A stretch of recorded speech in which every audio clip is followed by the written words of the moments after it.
That is weird. That is odd. That's odd that it does that.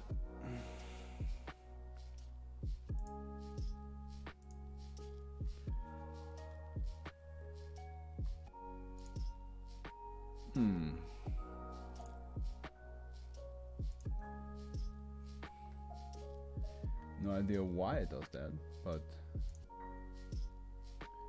as I said, I didn't have issues before. I didn't have issues last night about dropped frames. It never showed up before, unless it did and I never realized. But not from what I remember. Well, it doesn't seem to pop up right now, so I'm just going to go on and read, because otherwise we will be on here for 20 minutes. Okay, let me also do a little test real quick. Hello. There I am, and you can barely see me on here. Okay, because, yeah, it makes sense. Because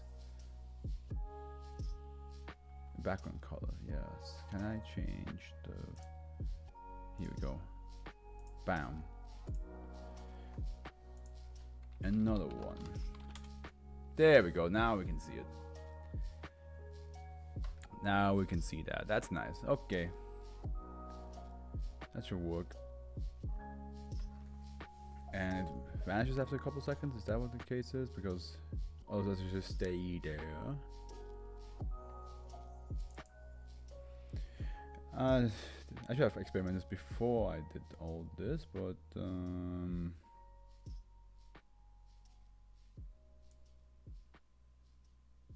I see. So it looks like I can have a certain amount of time. I think I think 2 minutes is okay to have that there. Actually, you know what? Let's do it exactly 100 seconds. 1 minute and 40 seconds. That's fine. All right. Okay. Let's just get started. Man, the things I try, the things I do. Okay, SCP-650 stalling statue. Here we go. For every viewer, that's a strong start of a rating right there. I should probably tell my friends I'm online. Damn. I'm really not professional yet. Well, duh. Only now started to have like an actual schedule, so it makes sense I'm not professional yet. But I should be better at this by now. There we go. That should be good. Alright, stalling statues. Here we go. Euclid. My ball is never there. SCP-650 is to be stored in a lockable room at least 4 meters by 4 meters with comfortable lighting. It must remain under constant surveillance by no less than 3 personnel. Observers are to position themselves so that the SCP and at least 1 additional observer are in the line of sight at all times. Observation via remote methods such as security cameras is permissible, so long as the concentration is not broken at any time. This method should not only be used in case of emergency, however, due to the possibility of accidental loss of sight. Description: SCP-650 is a black statue of stylized human. I was about to make a joke that's a Game Grumps joke, but it's fine. It's a black statue of stylized humanoid, 167 centimeters tall. The statue does not possess hands or facial features, so it's just. Oh my god, it's still dropped frames. I don't understand. That's for another time. That's for a different time. I hope it doesn't bother you guys too much that there apparently are dropped frames, which I don't know why that's happening. The limbs taper off into rounded points and the head is smooth surface all around. The default posture while under observation has the statue reaching upwards, tilted as if facing the sky. Composition of the statue is currently undetermined. Also, I realized last time that the music was louder than me, so I have to be careful with how loud the music actually. You know what? I'm just going to do this. This should be okay. So the statue is basically like this the whole time. Praise the sun. Composition of the statue is currently undetermined. Materials testing has yielded inconclusive and contradictory results, but it can be startled apparently, even though it doesn't have eyes or ears or anything to like sense people. I guess it has magical sensing ability. If the statue is not being observed, it will relocate itself to a point immediately behind whomever is in the containment site and assume a threatening posture. This is a mannequin. It's a typical horror mannequin. This is good. I need to. Okay, I will write it down later on on my list, but this is a good thing to do. Threatening. No noise is made during this relocation process, so the precise method of locomotion is as of yet unknown. The relocation point and posture are typically close enough to induce an automatic fight or flight response in the observer once they turn around and see it. It's such a horror movie end game mannequin. It's one of those things where you like look away, you look back, and it's just closer to you. But in this case, he's right behind you.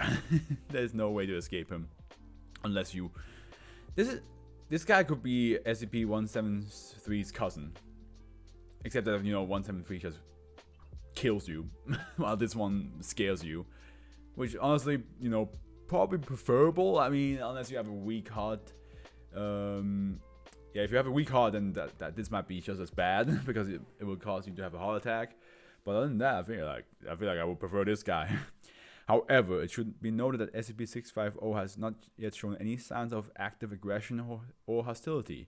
Based on trial responses that varied the amount of time between breaking and re-establishing line of sight, its purpose does not seem to be to attack but merely to startle. The reason for this is unknown, and no further research is pending to determine its motives. Okay. Alright. While the primary method appears to be triggering a startle reaction via close proximity, the SCP has also shown varied other postures in the presence of observers who have become used to its effects. In the cases of the observers, the statue has assumed other postures at a comfortable distance away, including reclining on a table, sitting on a chair, and in one instance huddled in a corner as if terrified. Given that the observers who reported these postures also mentioned that they were left feeling uneasy, it is theorized that this may simply be a secondary method of generating reactions. Yeah, it could be something like this that this SCP just knows is in the fear factor or uneasy factor. Like, some people find the idea of like being snuck behind and then you turn around and they're not scary at all. It's just annoying. But then the idea that something is in the distance, in a position that seems odd to them, that could be an easy thing. Like, for example, let's just say you have the one person who's like, oh yeah, no, anybody being behind me in a threatening posture will scare me. But then you have the other person who's like, yeah, no, I feel like the idea of somebody being huddled in a corner on the knees, just like holding the legs and just rocking back and forth, that's scary. Although I don't think it says that the statue actually keeps on moving. I'm pretty sure it says if you look at the statue, it stops moving. So it's just, yeah, this example doesn't really work. But like the idea of like somebody like being in that corner and just face away from them, like almost like as if they are too worried to look at you, or scared of you, or scared of something, is more scary or just uneasy. Addendum: blank blank blank. Object upgraded to Euclid class after statue somehow manages to appear on the other side of side blank and manifest directly behind Dr. Blank in his office. Additional observation measures are to be put in place to prevent future incidents. So just like Doorman, it seems to like appear and disappear like in specific spots. Doorman needs a door. This guy needs a back. But yeah, it looks like it doesn't have to be in a close vicinity. It could be on the other side of the building. Researchers note, I don't give a flying rat about the budget. Keep this damn thing contained. Turning around in a dim office to see this thing a half inch away from your nose is guaranteed to take years from your life. And given what we deal with, we don't have many to spare, Dr. Blank. Fair enough, right? That's what I'm saying. Like the amount of heart problems this guy must give just because he's like right behind you, like like doing this. Not only that, but like just having a faceless humanoid thing just being like this close to your face will probably not be fun to deal with. Alright. Tissue fusing virus. Oh, this is extremely short. Okay. Another Euclid. Subject infected with SCP-651 are to be kept and treated in the secure medical wing of Site Blank. Any secretions of SCP-651 patients should be disposed of in the manner detailed in Protocols 9913-B. Access to SCP-651 patients by non-medical personnel is subject to O5 approval. Can I just ask something? How do the Foundation keep track of all these numbers? How do they say like SCP-335 and the person's like, oh yeah, that one. Yeah, of course. I guess that's like part of the job, right? Is to just know what the which SCP is what and what it does and what it's named and all that. Because I cannot imagine having to deal with that. I've read through 650 of these, and I'm pretty sure more than 80% of them I don't remember. I remember a lot of them, but I don't remember most of them for sure. So I'm wondering, like, how does the Foundation keep track of all this? SCP-651 is a highly contagious human-infecting viral genus that causes the fusion of soft tissues. Usually, first affecting the distal extremities, the effects of SCP-651 can be observed early in the form of webbing of the fingers and toes. SCP-651 spreads to affect the entire body, typically fusing the subject's thighs and cubital fossa, and eventually causing the mouth, ears, and eyes and nostrils and anus to seal complete.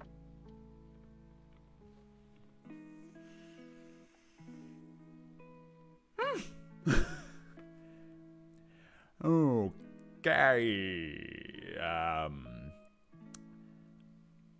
So every orifice, just the eyes as well. So how does that work? You just like, does the eyes just close and you just like, I can't open it up, and then your mouth. Like, how does this work? Or does it actually like wipe your mouth off? Like it's just like gone.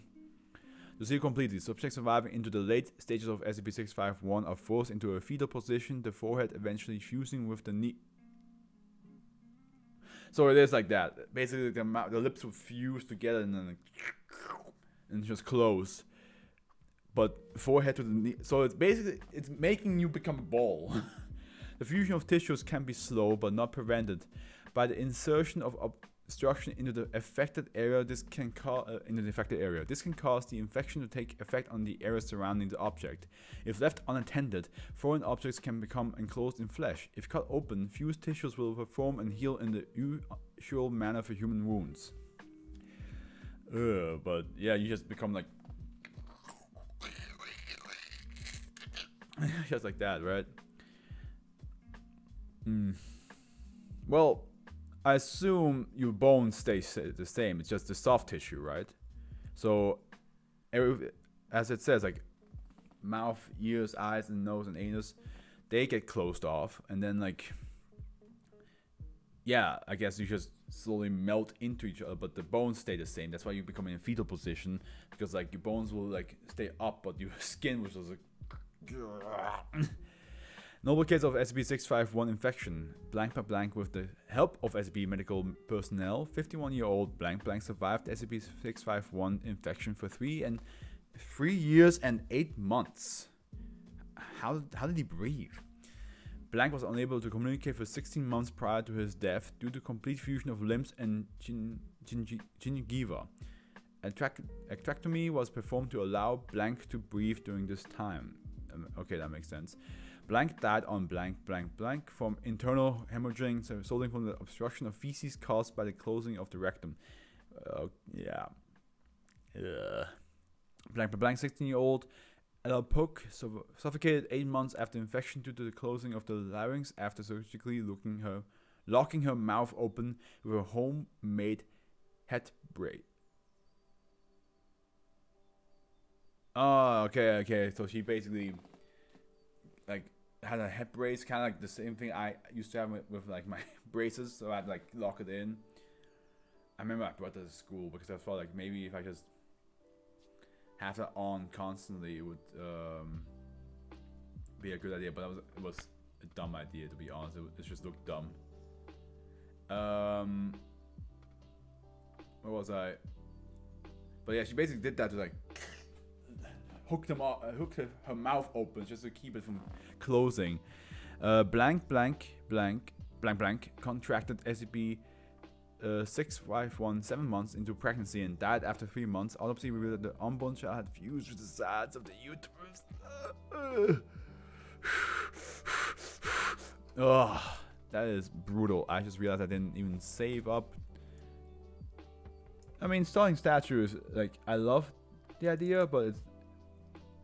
Oops, that's the wrong one. It's definitely like a typical horror movie idea, but... And let me just keep it a surprise. But tissue fusing virus is definitely scary as a concept. Alright, what do we have next? If you don't mind going to the next one, thank you. Meteorological dog. Meteorological dog, so there we go. Whew. Well, it's a dog. It can't be too bad, right? Right? Well, safe, that's already a good start. SCP-652. It's not 1 anymore, it's 2. It's to be kept in standard domestic animal facilities. Hey, now the frame drop has stopped. Nice. The room requires basic furnishing for SCP-652 and its handler, bedding, food, water, and so on. SCP-652 and its handler are permitted to roam the facility grounds at will. Oh, so it's a good dog. It's a good boy. It's allowed to walk around. Personnel who come into contact with SCP-652 are not permitted to wear heavy boots. Okay. SCP-652 is badly frightened by such boots and by anyone wearing them. For the same reason, persons who come in contact with SCP-652 are not permitted to grow beards. I can only assume. I'm not sure how, like, in the SCP Foundation universe, I'm not sure how close this would be, but I assume this dog had bad experience with owners that had boots and beards. So it's like this sensation of like seeing something that they memorized and being afraid of it because they got abused by that such thing. SCP-652's vocalization are to be recorded and preserved for analysis. Special notice to be taken of any mention of the phrase ash cloud, hurricane, and or radiation. Does this SCP tell you the weather? Is it a dog that tells you the weather? Is it a good boy that tells you the weather? Description: SCP-652 presents as a neutered male dog of the Basset Hound breed. Bone growth analysis indicates that subject is approximately 3 years old. Oh, it's a young pup, but still, well, I mean, in dog years, it's a young adult. But come on, 3-year-old dog for us humans, that's still a baby. That's still, I mean, also to be fair, our dog can be 10-year-old and you still treat it like a baby. Subject appears to be physically normal beyond 4 significant abnormalities.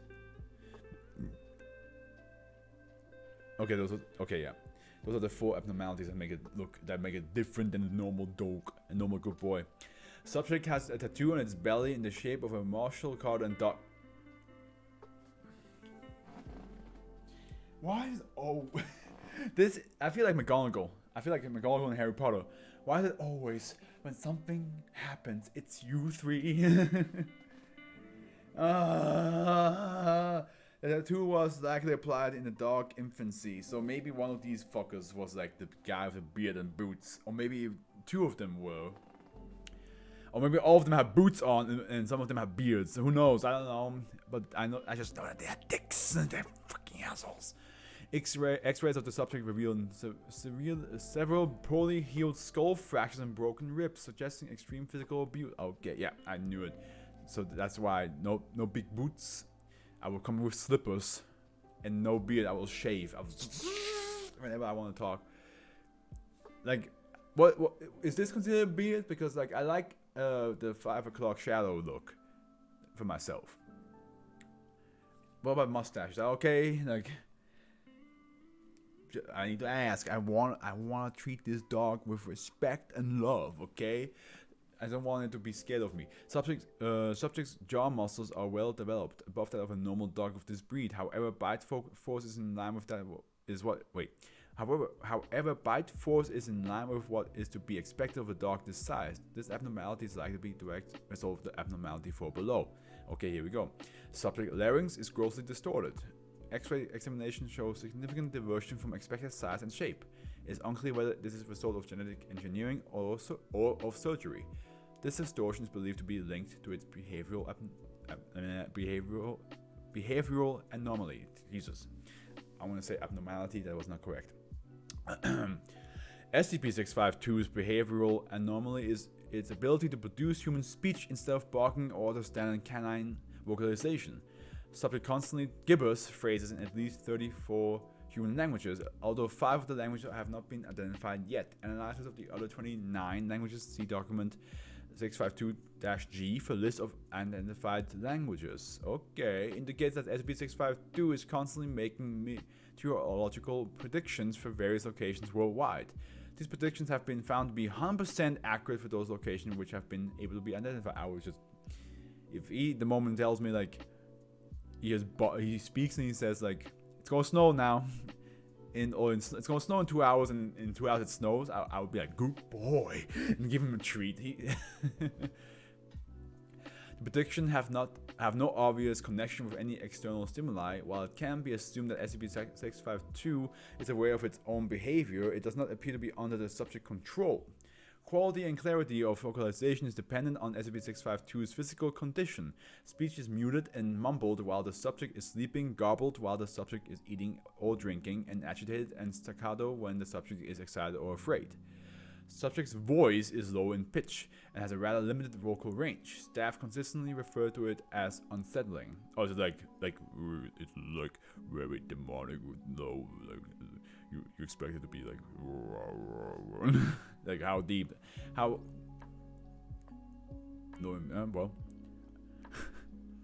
it's gonna snow. It's gonna snow.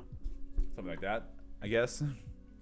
While SCP-652's unusual larynx is the most obvious link to the subject's constant vocal activity, a basic knowledge of speech production tells us that simply changing an animal's larynx will not necessarily allow it to make sounds similar to human speech. Indeed, comparative biology reveals that human and canid larynx structures are actually quite similar. SCP-652's larynx, on the other hand, appears to have no correlation to either. History. SCP-652 was recovered during a raid on a marshal card and dog office in blank. It was found in a shipping crate bearing the indication of having been recently delivered by the redacted National Postal Service with an invalid return address.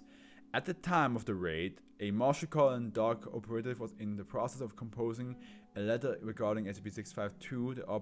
The operative died while resisting capture, and the letter document 652-N41 was retrieved from her typewriter. Okay, here we have document 652-G, list of identifying languages spoken by SCP-652. Here we go: Albanian, Armenian, Basque, Bulgarian, Danish, Dutch, English, Estonian, Finnish, French, German, Greek, Hausa, Hungarian, Icelandic, Italian, Japanese, Kannada, okay, Khmer, Lithuanian, Malagasy, Polish, Russian, Romanian, Spanish, Swahili, Tagalog, Urdu, and Vietnamese.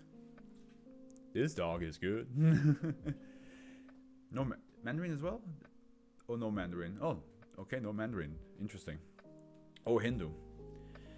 Incomplete letters from marshal card and dog operative redacted to redacted regarding SCP-652. Dear Colonel Redacted, I regret that you were unsatisfied with your purchase. Guys, I'm just going to do this. I'm going to increase my voice a little bit more, just in case. I regret that you were unsatisfied with your purchase. However, it is scarcely of... well, this was from her, right? I regret that you were unsatisfied with your purchase. However, it is scarcely our fault that you misinterpreted...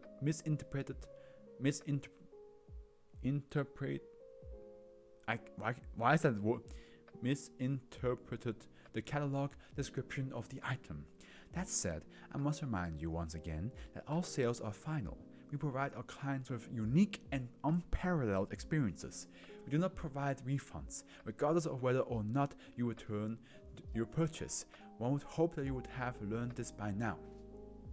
Because we value your business, and because we regret the unfortunate incident subsequent to your last year's purchase of Data Expunged, I have been authorized to repurchase the item from you. We'll pay you, redacted, in cash, or offer you twice that amount as credit on your next purchase, although this is less than 10% of your original purchase price. The end of document. Okay. It's just a good boy. It's just a good boy. Who can tell you the weather? I hope while I was in the foundation, it got to heal up. It got treated nicely, and I mean, there's a lot of SCPs that can heal wounds. Maybe just give it a little bit that, and then dog can walk around happily. Trust everybody, you know. Build a family in the foundation. I don't know. The boomerang. Man, today are pretty short. We're already like almost this is the fourth one, and they're all pretty short, which is fine. I had a long one yesterday, and I'm a bit tired, and also hungry. I had a big brunch, but no dinner, which was my choice anyway. But my stomach just now reacted, and I was like, oh damn, I might need to make myself some food eventually. It's safe. SCP-653 is to be kept in a securely locked box in the storage room B at site blank. The keys to the box are to be in the possession of researcher blank. Removal of SCP-653 requires at least 2 armed guards.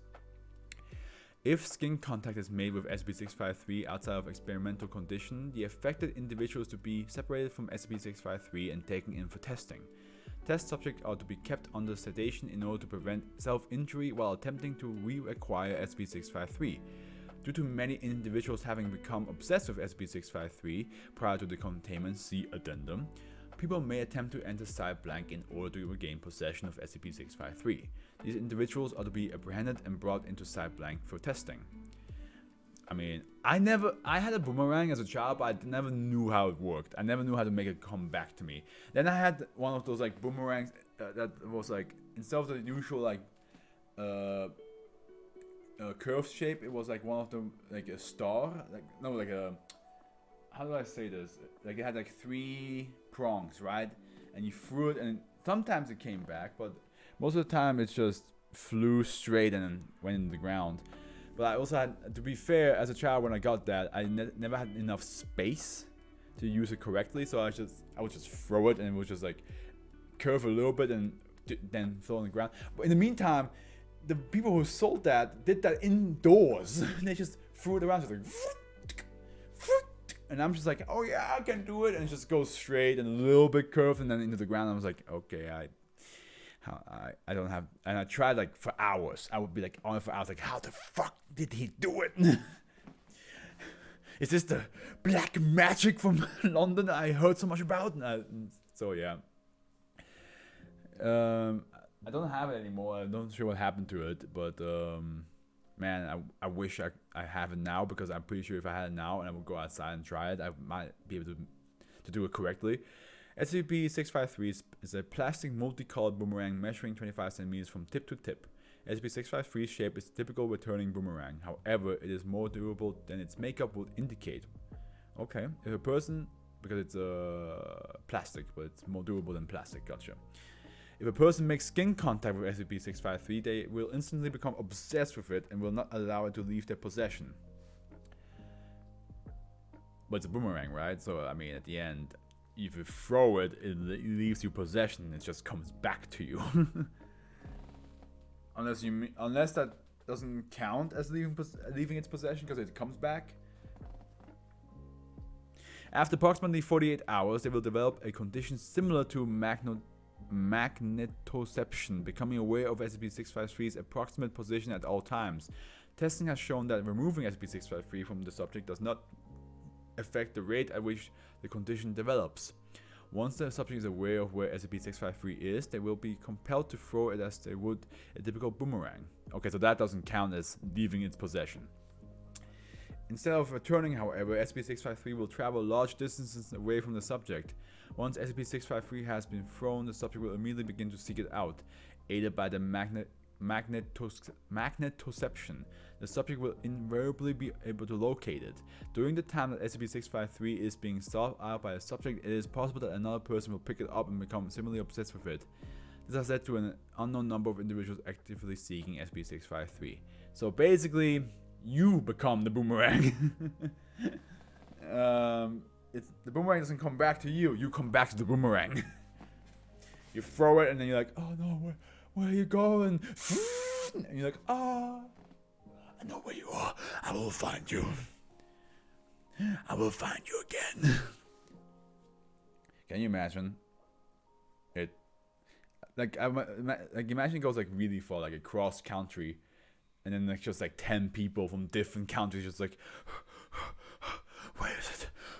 Where is it? SCP-653. This doesn't seem very safe to me. Like, does the effect eventually run out? Is there a certain like time limit? Like, if the boomerang goes like really far and then like it's like 2 hours away, and an hour later the guy's like, why am I going after this? It's far gone. Like, fuck that. Go back home. SCP-653 came into the possession of the Foundation when Agent Gilson reported finding a boomerang stuck in the ground of Site Blank.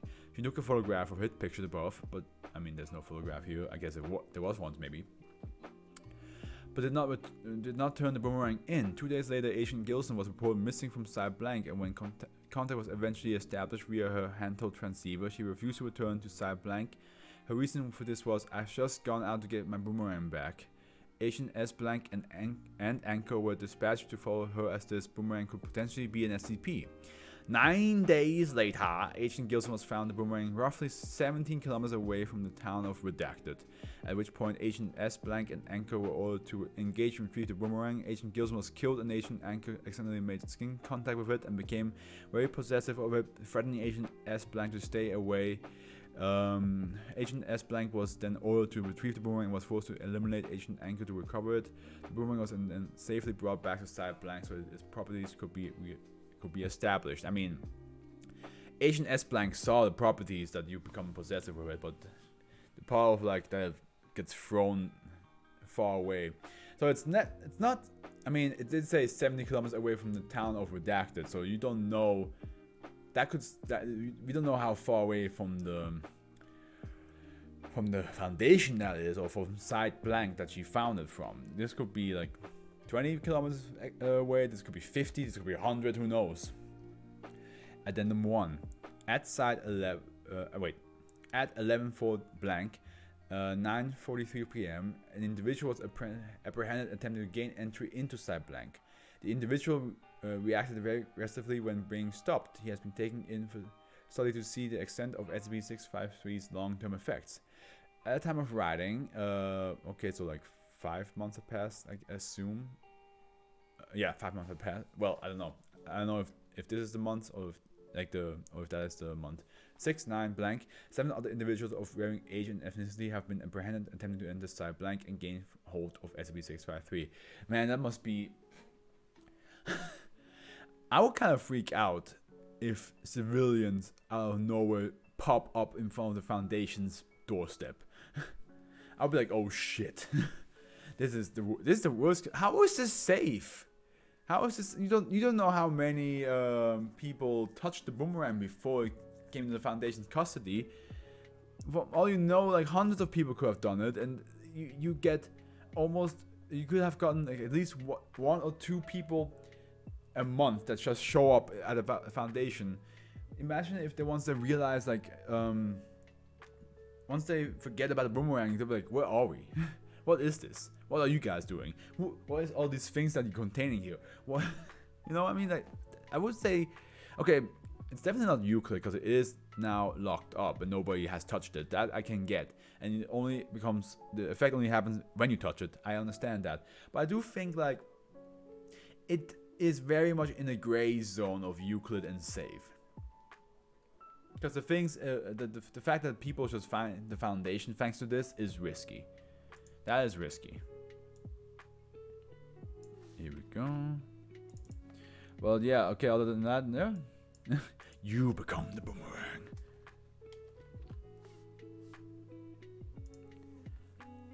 Okay, Next one we got is... Okay, this one is a decent one now. This one is a decent one, and I saw one red. Is this another... we can read this as well. We can read that additionally as well. Anything else down here? More from this offer. Okay, gotcha. Alright, here we go. This one is called Thunderhorn. Okay, we have... Is that a narwhal? Narwhal! No. Why did that jump into my head? I haven't thought about that song in forever. Narwhal, narwhal, to me in the ocean, causing a commotion, cause they're all so awesome. Narwhal, no. I gotta stop. Man, that was like one of the old school OG meme songs back then. Damn, I never thought about that in such a long time. So this Thunderhorn, you gotta kind of have to say like Thundercats, Thunderhorn, neutralized formerly Keter, well it did now, so that we don't know how it died yet. Direct containment of SCP-654 is deferred to GOI 466 Wilson Wildlife Solution as per the borrowing agreement. Oh my god, I can barely see that. I always think about that song way too often. Oh, here. Okay, thank God. Like I couldn't see the name on here because it's like dark blue on my Streamlabs, but then here it shows in red, so I can see it now. Welcome to Fluff Reading. Well, we already. This is the 5th SCP we're into, so let me just give you a quick recap of what happened. We got a statue that's basically the typical mannequin from any like horror game. You know, like you see a mannequin in a horror game, and you're like, okay, the moment I turn around, this thing's gonna be right behind me, and that's basically the statue. This whole point of this statue is that it will show up behind your back and wait till you turn around and jumpstart you. Jump scare. It doesn't jumpstart anything. It might jumpstart a heart attack, but not you. And then we have tissue fusing virus. It's basically a virus that your soft tissues like skin, like the angels in Doctor Who, exactly like the angels in Doctor Who. I haven't watched Doctor Who, but I know about those angels, exactly like those. You have to keep looking at it. Then we have tissue fusing virus, which is basically your soft tissue fused together. So your mouth, your nose, your ears, your eyes, down below, it fuses together, and then like you slowly but surely go into a fetal position, and then your forehead fuses with your knees and all that. You just become like a ball of fused flesh. Your bones stay the same, but everything else kind of like. Then we have meteorological dog. It's basically a good boy who can tell the weather in many different languages. It speaks in different languages, and he can tell the weather with 100% accuracy. And he got abused before, but now he's in the Foundation's custody, and he's allowed to roam around with a caretaker. So he's just a good boy, and he occasionally just says like, oh, it's going to rain in America, or it's like, es regnet gleich in Deutschland, und so weiter. In Dutch as well, in Polish, and I forgot, does it speak Danish?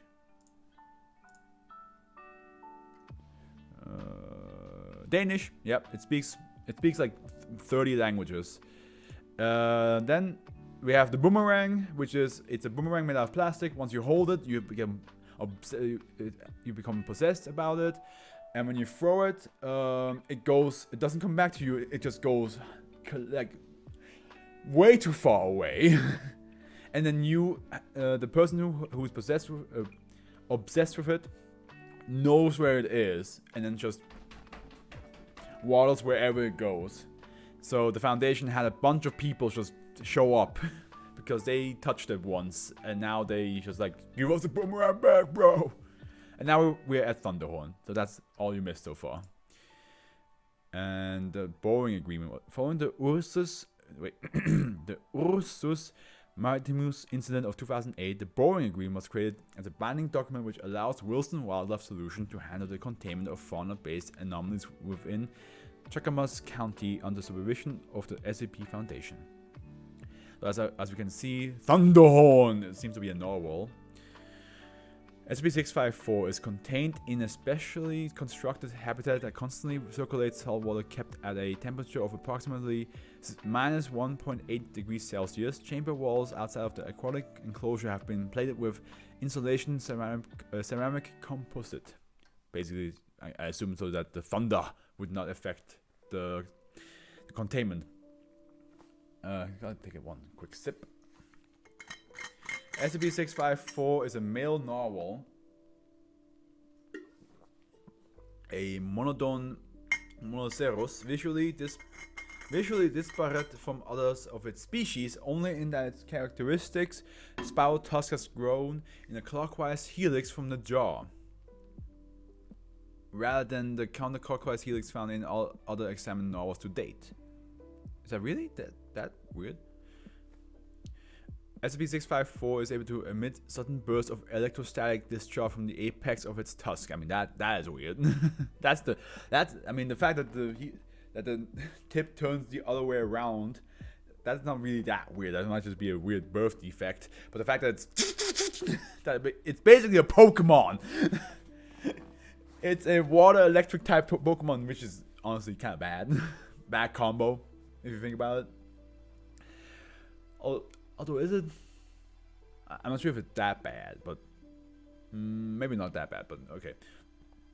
The discharge is reminiscent of, because it's actually not that bad, because if electricity attacks electro water type Pokemon, it's resistant partially, but also depends on like which weakness and resistance is higher, I guess. The discharge is reminiscent of lightning and is accompanied by a loud crack of sound. While not particularly accurate, the tusk can be used to direct the discharge. Okay, the discovery. Wilson Wildlife Solution employees operating in Tickle Creek documented an unseasonal lightning strike and have been sent to quash a possible forest fire. Having found only a large amount of melted ice and the charred remains of 3 bears, an incident report was filed and the Foundation stepped in to assist in the containment of the anomaly. SCP-654 was located following a sweep of the area caught in between the ice flows of the river. After a short corralling, it was sedated, placed into a porpoise stretcher and airlifted to the park landing strip. From there, it was transported and sedated from the duration of the flight to the Wilson Aquatic Center, where it was held in a standard marine enclosure until its habitat could be constructed. Addendum 1. Wilson Wildlife Solutions documentation on SCP-654. SCP-654 was found as a lone specimen, a rarity for narwhals such as itself. I have arrangement for a small team to comp the area where we found it for other members of its pod, as it's possible to also possess the same abnormality as SCP-654, though I doubt anything will come of it. By the by, will you be refunding us for the construction material and labor spent to construct the new enclosure? We had to spend a ton, and it wasn't really in our budget, but we wanted to do what was best for the critter, though I worry it might be too small for it. Regards, Fairwin Wilson. Thunderhorn has been using his ability to shoot birds out of the sky lately. Whether this is an act of malice or boredom is beyond me, though I suppose being stuck in such a small enclosure would make psychopaths of us all. I would like to look into enlarging his current accommodation because rehabilitation appears to be a far-off goal with Thunderhorn. He isn't exactly the friendliest critter we've got around. Maybe he misses his pod. His caretakers tell me that it's more likely he's unhappy with the size of its enclosure. By the by, will you be able to refund us for the labor materials? Man, this guy's just like, hey, money. Used to build his current enclosure. It's been a few months, and I still haven't gotten a reply. Not to sound pushy, but this is a little ridiculous, don't you think? Regards, Fairwin Wilson. It has been 7 months since Thunderhorn was placed under my care, 6 since my initial request for financial assistance, by the way, and I have noticed an increased hostility between it and my staff. It blasts electricity at anyone who approaches its habitat without food almost without fail. Even if one of is bringing food on it, to it, not on it, Thunderhorn has made it evident that it does not care for the company for any longer than it takes to dump its meal in the habitat. We're going to try to figuring out what's wrong with him, but I don't think to risk any of my volunteers being hurt. In case you're curious, I went ahead and estimated the cost of refunding us for supplies and labor as well as maintenance for Thunderhorn's enclosure. It will cost $15,321 and 12 cents at the very least. I know you can spare at least that much. I've seen what kind of stuff you have inside 64. Regards, Fairwind Wilson. You will not get any of the money, my friend. If I learned something about the SCP Foundation is that sometimes they just don't give two shits about other people. They don't even give two shits about themselves sometimes. Like, honestly, the Foundation is not really the nicest group of people to work with. It was noticed today by his caretaker that Thunderhorn appears to have some burns along his dorsal. We have reviewed all security footage of the past 2 weeks and found no evidence of anyone attempting to damage Thunderhorn. But we did find that it appears to have struck itself with its own anomalous properties several times. We had just assumed that Thunderhorn possessed an immunity to its own electrical properties, but this is clearly incorrect. I wonder if perhaps he was able to avoid self-damage in the wild due to having a larger space to use his properties within. Hint, hint, give us money for larger space, please. Perhaps this is why he has been increasingly hostile to members of staff lately. Maybe this is why we should expand his enclosure. Maybe this would help him not injure himself. Maybe, just maybe, this will help us keep him in check.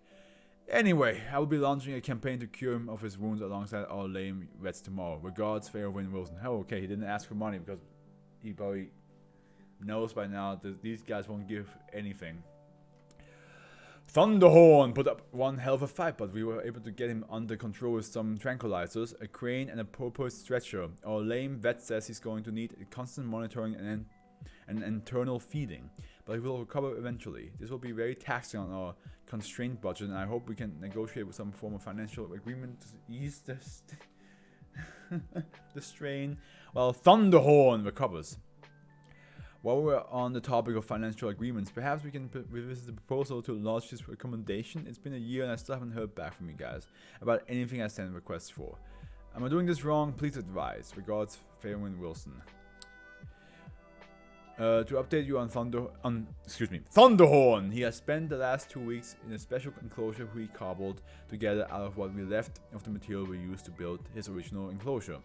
Though his physical health is improving, his caretakers are telling me he is even more unhappy with his current accommodation, and this may in fact lead to another incident with him.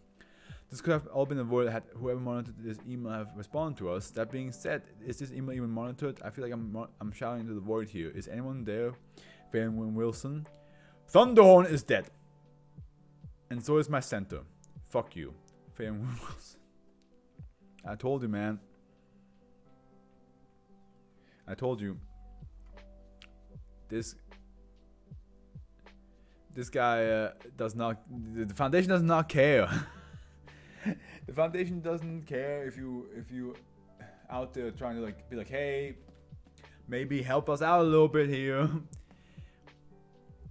Okay, addendum 2. I can see it's an interview, so I assume he's gonna yell at them. He's gonna be like, you guys fucked up. You could have kept this thing alive. It's just an animal that just acts like an animal, doesn't act aggressive unless it's not being treated correctly. Post-neutralization assessment of SCP-654 and Wilson's wildlife solution. Following the neutralization of SCP-654 due to negligent behavior by Wilson's wildlife solution staff. What do you mean? Negligent behavior by them? This is you guys' fault. They asked you to help out. They asked you like, hey, we kind of need help giving it a bigger space. The Foundation called for a re-evaluation of the borrowing agreement. Below are the minutes from a meeting between Wilson's Wildlife Solution President Fairwind Wilson and GOI licensed Dr. Justine Elwood. Okay then. Hello, Miss Wilson. You've gone and done it now. I beg your pardon. This is all your fault. Thunderhorn's death could have been entirely prevented if the supervisor just coughed up a couple of $1,000s. That's out of my control, Miss Wilson. I couldn't make them make a decision. I'm just here to be the middleman between your organization and mine. Why didn't they do anything? Why didn't they respond to all my requests? I don't understand.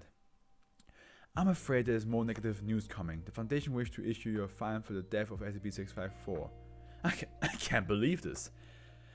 I think it's unfair too. There's a silence for 20 seconds. Wilson stops quietly. First my dad, now this. I'm going to lose the center. I'm going to lose everything we built. I'm going to finish this interview first before we find out what happened to his father. Hey. All because you guys wouldn't answer my damn emails. What does it take to get your attention? Apparently losing one of your critters, huh? Whatever happened to the Boeing agreement? You were supposed to help us we needed it. But all I've got is the cold shoulder. Look, I'm sorry. I know better than anyone that the Foundation can be a little slow to act sometimes. It's bureaucracy all the way down. And if my 20 years here have taught me anything, it's that you sometimes need to make a lot of noise to get noticed. It doesn't matter anymore. I'm going to lose the center and everyone in it. Well, there's no reason why this has to be a bad thing 100%. What do you mean?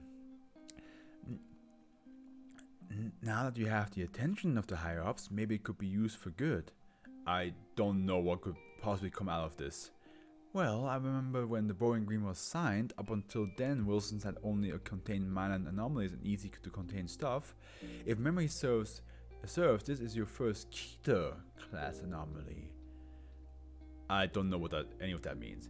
Keter is a word we use to classify difficult to contain anomalies. It means even we would have trouble containing it. You would struggle with Thunderhorn!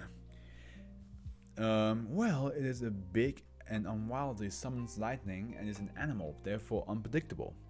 I think that qualifies for Keter. Who knows, maybe people play fast and lose with object classes some nowadays. But what are you trying to get out? What are you trying to get at here? Well, it's just a thought, but I think we could argue that this situation was caused due to Wilson's not having the means to contain Keter anomalies, only safe and Euclid. Therefore, we could push for an edit to the Boeing Agreement saying that Wilson's should only be allowed to contain safe and Euclid anomalies. I guess maybe that could work. Sorry, I'm a mess right now. Don't worry about it. Why don't you let me make this case to my superiors while you take a minute to yourself there? But what about the fine? You guys have 5 years of perfect containment record. I'm sure I could get them to forgive your first infraction. Thank you, Dr. Everwood. Please, call me Jay. End log. After meeting between Wilson's Wildlife Solution and the Foundation, the following amendment was made to the Boeing Agreement. Wilson's Wildlife Solution will only be permitted to contain safe and Euclid levels anomalies. All classified anomalies will be reassigned to the Foundation to further containment. Funding for Wilson's Wildlife Solution will also be increased by 25% in order to avoid further incidents. In the event further anomalies are neutralized due to negligence on behalf of Wilson's Wildlife Solution personnel, a fine of $50,000 will be issued per anomaly affected. Additionally, Wilson's Wildlife Solution was fined $50,000 for the neutralization of SB despite various submitted disputes. Oh, fuck off! I was about to be like, oh, hey! I mean, okay, listen. Listen. Justin Everwood. Weird that she says, call me Jay. I guess that's a nickname for her. The fact that she actually was like, hey, I'll try to make this, I'll try to talk to my superiors and make them understand that this was absolutely out of your control. So I'm glad that somebody was actually nice to somebody else for once. But then the Foundation was like, no, you still gotta owe us $50,000 because you let the SCP die. Even though we just established that it was out of your control. I'm pretty sure even Justin or Jay or Miss Everwood was like, hello, this is a little bit of bullshit happening around here. But okay, let's see what his father has to do with this. I think I've gotten off track. Somewhere in here, I forgot that I was supposed to be writing about stories my dad told me, and it turned into stories I had about my dad. Sometimes it wasn't even about my dad. I think I tried to make a tribute and started to be about me. Wasn't that exactly what I got upset at dad for when he tried to make excuses at mom's funeral? Wasn't that behavior that made me so angry? Well, it might have been a couple of things. I know now that no one is going to read this. It doesn't do what I want it to do, but to trim it, to polish it, would be insincere. I just have to accept that this isn't about Dad. It's about me. I guess I can live with being selfish behind closed doors. I don't want to, but I wouldn't do myself any favors if I pushed it down. Dad died on the 12th of July 2024. It was a nice warm day and he had finally taken some time to himself to go on a hike down in Sandy. He found a trail by Tickle Creek and took it. It's a flat path, nothing strenuous in the slightest. But it doesn't matter, whatever it was, it had already begun its cycle. He suffered a heart attack and fell face first into the shallow water. Seems he never took time out of his schedule to get that surgery. He lived to be 68. Not a short life, but not a long one. He survived by his wife Alice, his sons Anders and Robin, and his one remaining daughter, Fairwin. Oh, Fairwin was also a woman. Oops, I gave her the wrong voice then before, but I mean, who knows? I could have not known that, and yeah. But that's that's some bullshit. I have no solid conclusion here. I have no good or bad ending. I have no crescendo. I have no epilogue. I have no enclosure. Today is July 16th. So 4 days later.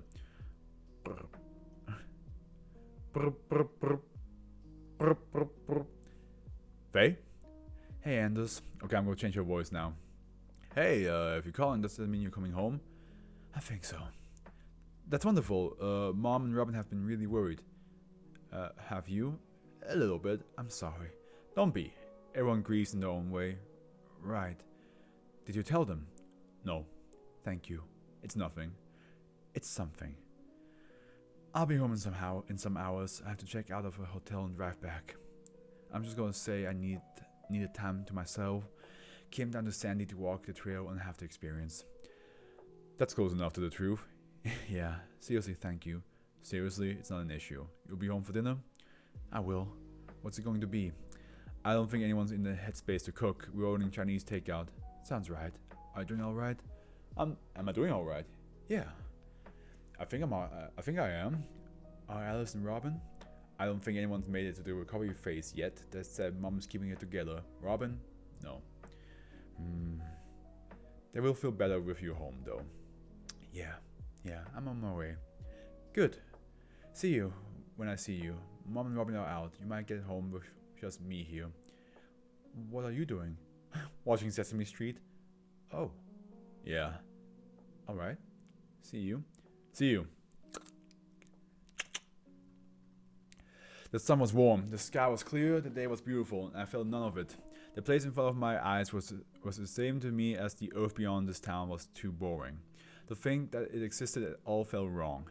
Was there anywhere that rats couldn't grow wings? Was there anywhere that was unaffected by the death of Tim Wilson? Anywhere that people went on living as normal?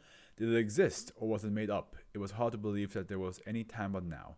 Hard to believe that there was a before or an after, a cause to effect, anything to do.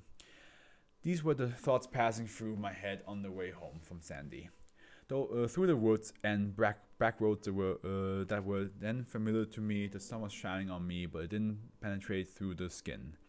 I lived in my own private world for the moment. I sometimes pulled onto the side of the road when I noticed I was spacing out and feared I might begin to veer in the woods on the wrong lane. I eventually passed beyond the tree line and into the farms and fields of my hometown. I took in no sights while making my way down the simple, straight roads towards my house. I parked, stepped outside, and found a familiar sight. Anders was standing inside the open doorway, awaiting my return. I grabbed my satchel, closed and locked my car, and plodded towards the door. Once in bed, we hugged. Glad to have you back home. Glad to be back home. Did you get your writing done? I did. Did it help? I'm not sure. That's alright. Is it? I think so. We pulled away from each other. Wow, Anders. I smiled weakly. I didn't even know you had sweatpants.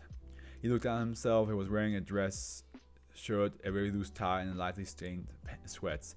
A less humorous observation was on his scent. He wasn't particularly unclean, but he had always had problems with body odor, and it smelled like he had, for the time being, given up on covering it. The pajamas. We were laying on the couch and doing nothing all day, though. What are we standing in the doorway for? Come in. I made us hot chocolates. Oh, thank you. I walked in and followed Anders through the left archway and into the lounge room. A stack of Anders books were on the table between the couch and the TV, including the Lord of the Rings trilogy, Mona Lisa, Overdrive, and Dear Fang with Love. Each had its own bookmarks, but they weren't put very far in. The couch also had a pillow and a yellow scratchy blanket. This is your station?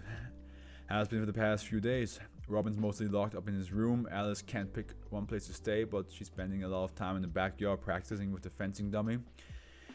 It's a little manic, but I'd rather she'd be doing something than nothing. It's Robin I'm really worried about. He sat down and motioned to the mugs on the coffee table. One was dark brown and the other was creamy white. I picked it up and gave him an inquisitive look. Try it, he said. I sipped and raised my eyebrows. Did you melt one of my chocolates into it? Nope. I just found an unlabeled pack of hot chocolates behind some cans and it made that. You can find it for yourself in the pantry, purple and yellow box. Unlabeled?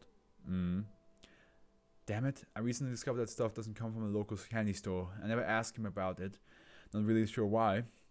He took that secret with him to the grave. That he did. Maybe it's all homemade somehow. And he made something for me and not you guys? Anders shrugged. You and Tim always really loved. Wait, Tim always really loved you, you know? More than I shut myself up before finishing that thought. Oh no, I think he thought he had to work harder for you. We ended a silence and took sips of our cocos.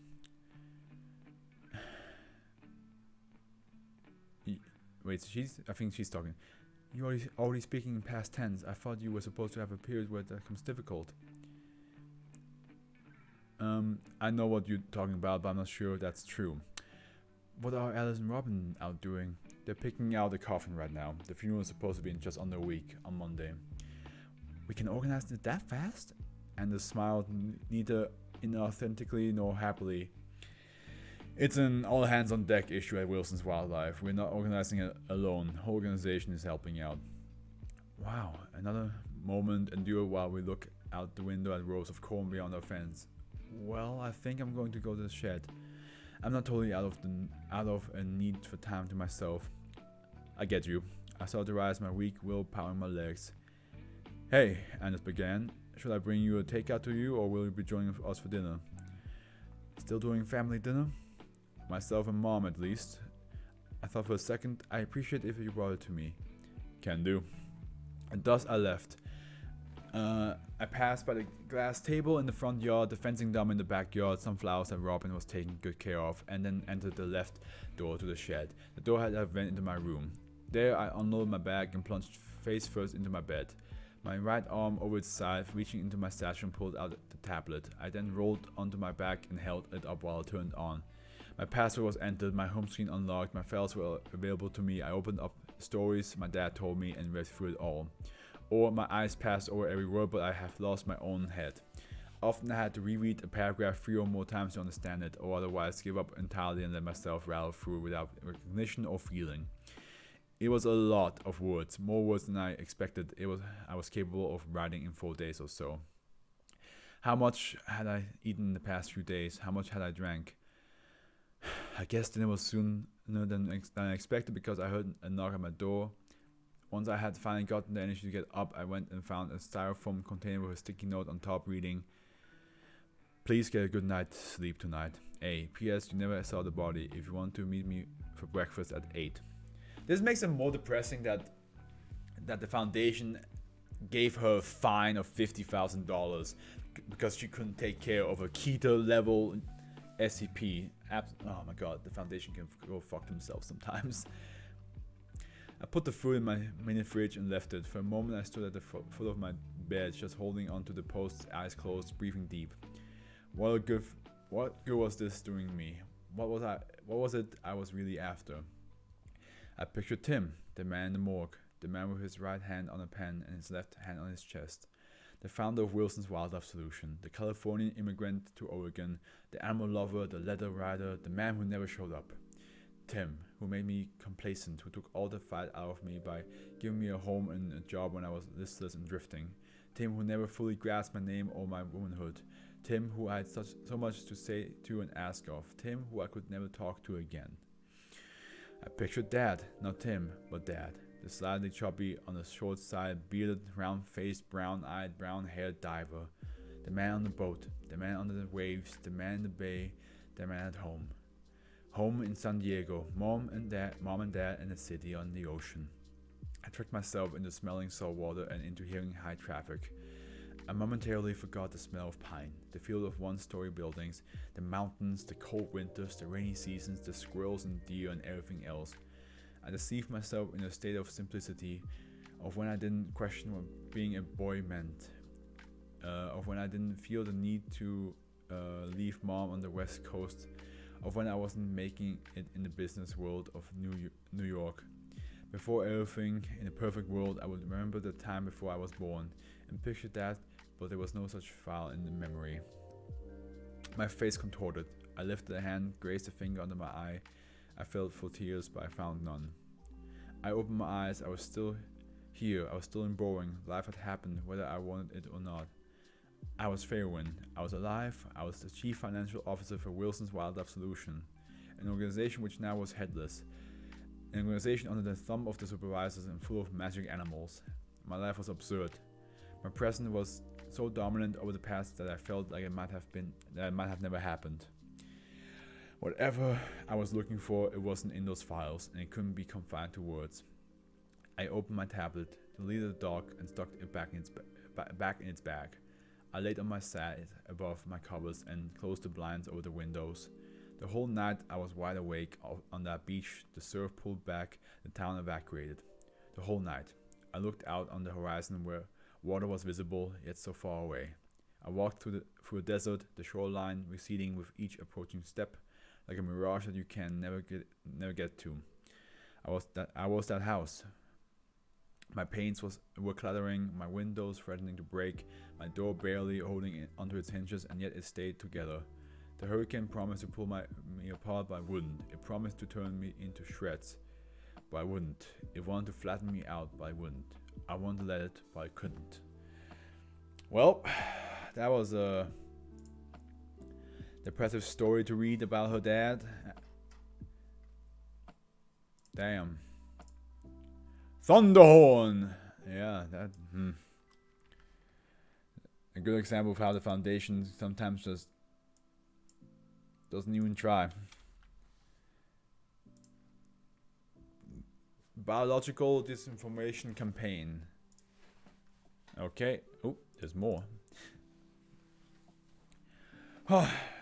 We reached the halfway point. How are you guys doing? How are you guys holding up? Ooh.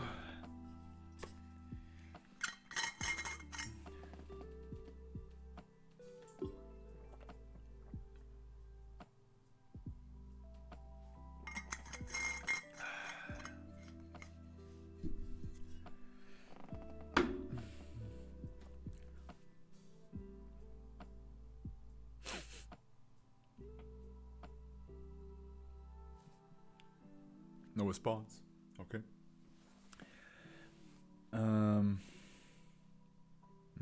Oh my god, it's almost 11:30. Damn. Okay, so once again, let me just read the biological disinformation campaign. That's what it was. Euclid. Site 731 has been established at the premises of SCP-655. Personnel are advised that due to chronic political instability in the regime of the Democratic Republic of the Congo, no recognition of Site 731 as a Foundation asset exists at the national level. Site 731's activities occur under the auspices? I don't know how to say that word. Of Creutzfeldt Pharmaceuticals GmbH. A foundation GmbH. A foundation front organization, and the facility is to maintain cover as a topical infectious disease research outpost. Site 731 security protocols are set at Code Green, and security personnel are to be attired and equipped as a member of a mid-sized private military contractor.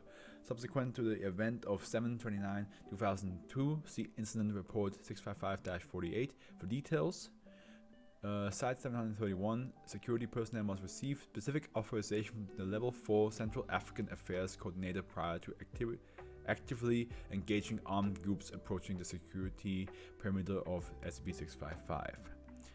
All SCP-655-A specimens are to be catalogued and observed for a minimum of 2 weeks when possible. At the discretion of the site director, specimens may either be held for observation indefinitely after this initial period or euthanized, autopsied, and preserved in the Site 731 Biological Archives.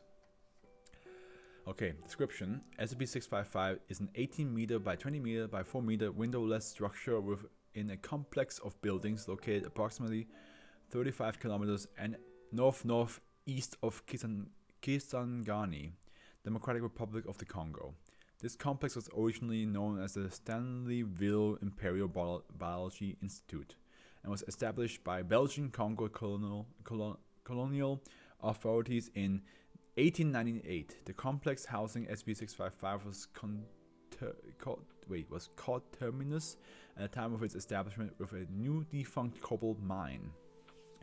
SCP-655 is the site of an anomalous phenomenon at random intervals which to date have been observed to be between a range of 2 months to 11 years.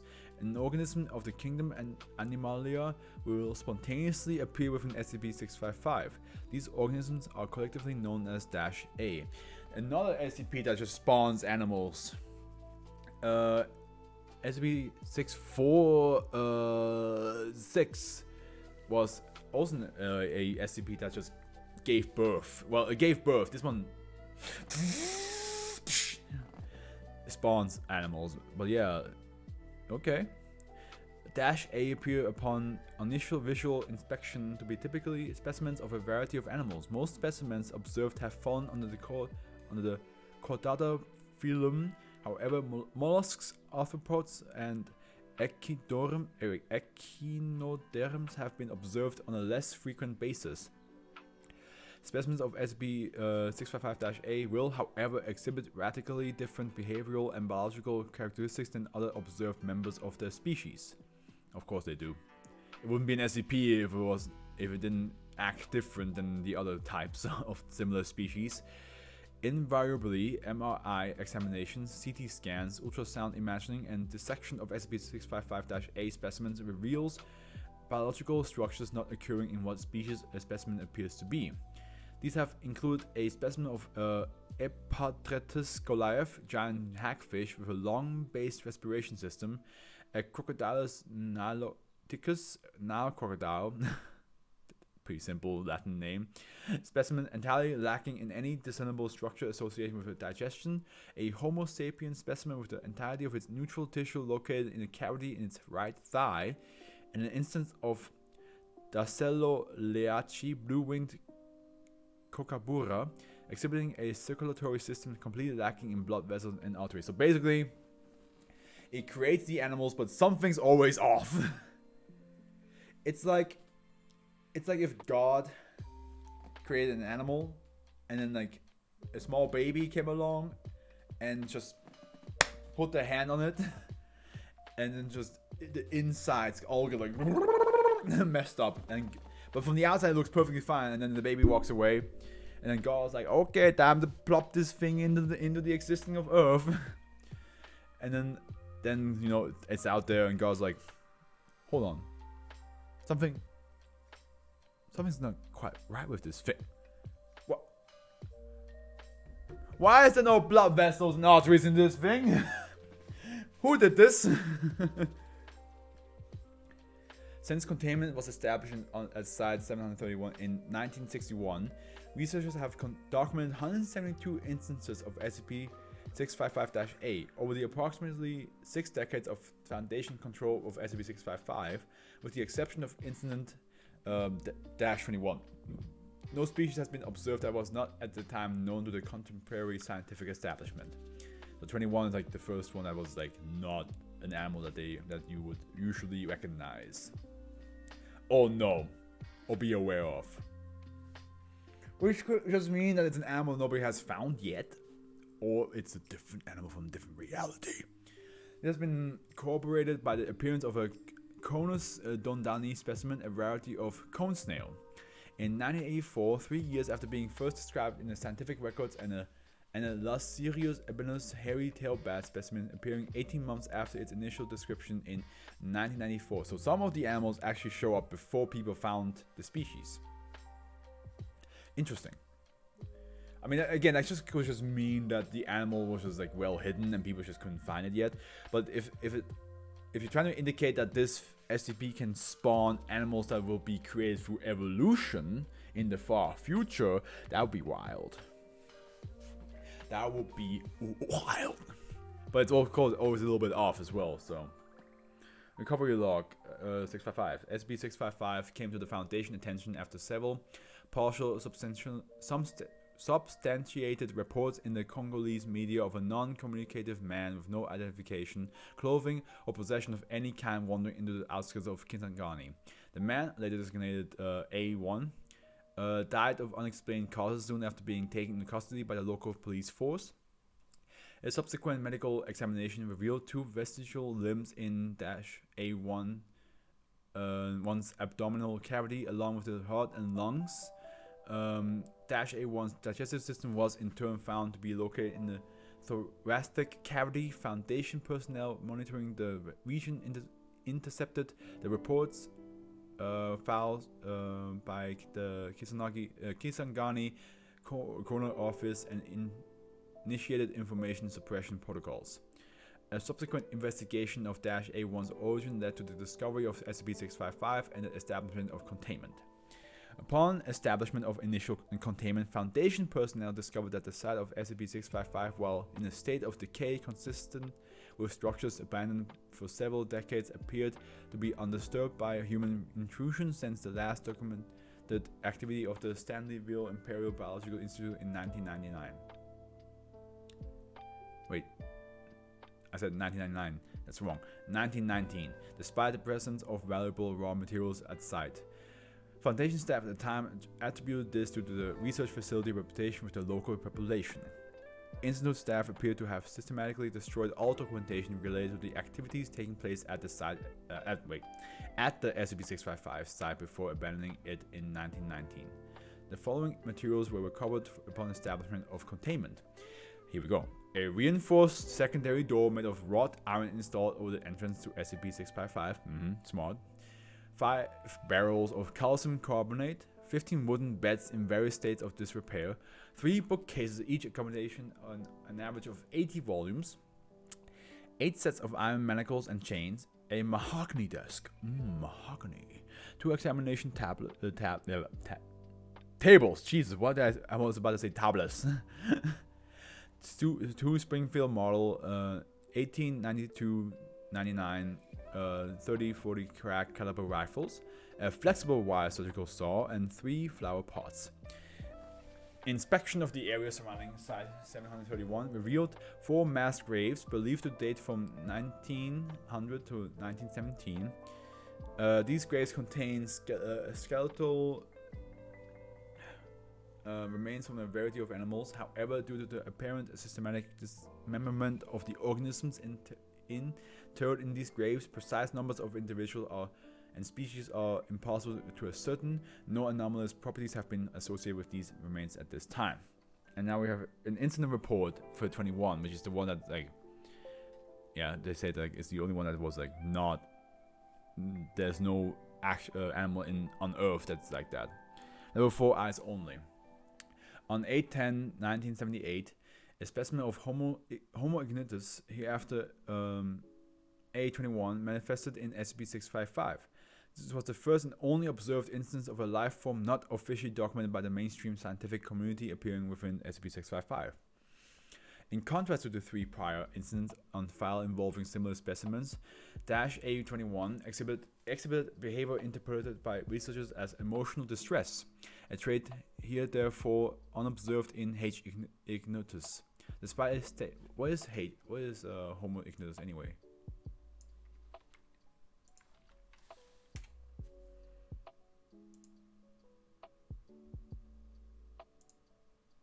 Oh, well, so that's an SP specific.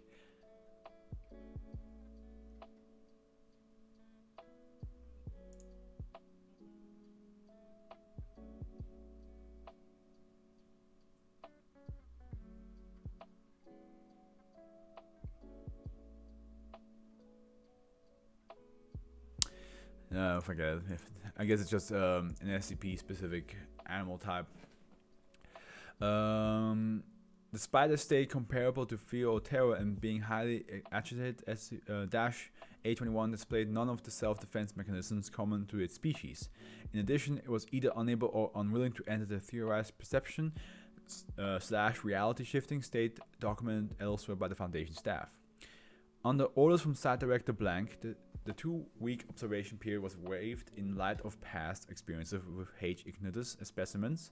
After no deviation in the subject's behavior at the time, consisting of huddling in the furthest corner of SCP-655 and trembling, was observed for 4 hours. Dash A21 was terminated via small arms fire by security staff.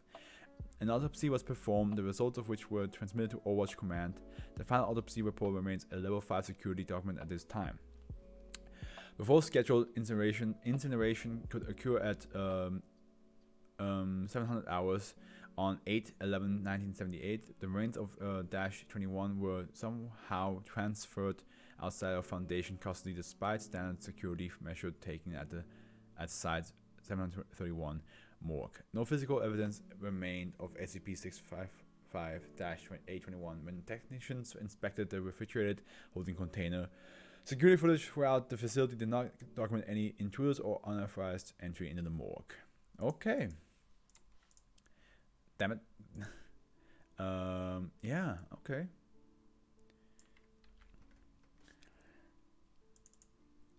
I'm gonna put this a bit lower on the list because we just had an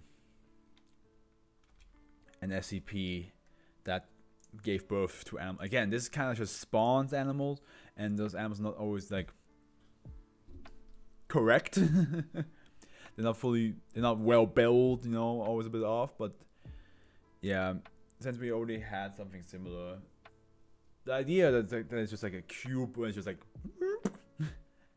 something comes out of it is pretty cool though. Like, okay, what do we have here? Home edition. Safe. Any instance of SCP-656 must be kept in a low humidity area for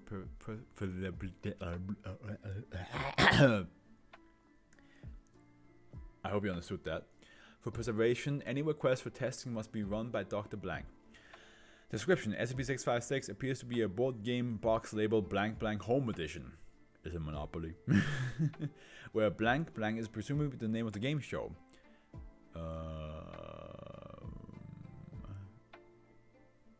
I'm trying to think of like Wheel of Fortune is 3 words. What are some game shows that have 2 words only? Takeshi's Castle. Ninja Warrior. No such game show is known to have existed, although the host blank blank is an established personality and host of a number of other game shows. Okay, so well. SCP-656 was purchased from the blank blank blank thrift store by Agent Blank while off duty. Contained inside SCP-656 is a recordable VHS tape with blank blank home edition written on the label in black marker, -1. The box contains nothing else. When -1 is inserted into a VCR attached to a television, it plays a tape episode of blank blank, which appears to be from the mid-1980s. The recording begins during the theme music, cutting off an unknown amount of time. The show follows a quiz show format where 3 contestants answer trivia questions to win money. That sounds like... what is that? I forgot what the show is called. The one where you ask like, oh, I'll take sports for 600, and then like they give you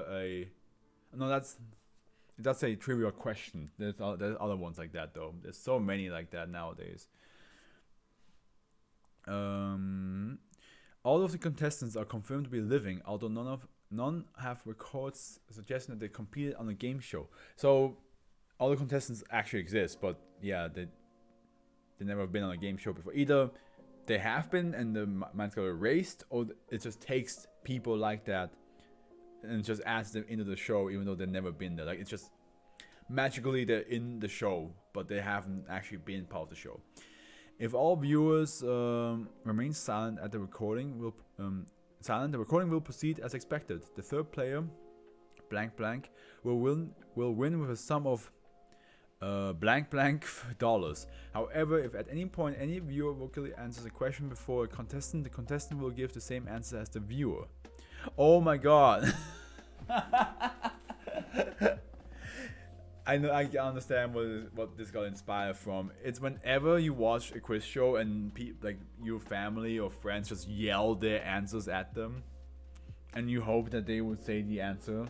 You hope that they would say what you say, what you think. You hope that they would say your answer. Basically, is what I'm trying to say here. So this is what it is. It's literally like the moment you say something, whoever is in there is gonna be like that. Dash 1 appears to be able to distinguish between attempts to answer and discussion between viewers. So if you just talk around like, hey, you think it's this? Oh, no, I don't think it's that. I think it's that. They won't say it. But if somebody yells, it's C, then the contestant will be like, it's C. And it might be wrong. But let's see. If they do answer wrong, does something bad happen? Playing a recording of an answer will not cause the contestant to give the answer specified in the recording. The contestants will give anything as an answer if properly prompted, regardless of whether they could know the answer given or content of the answer.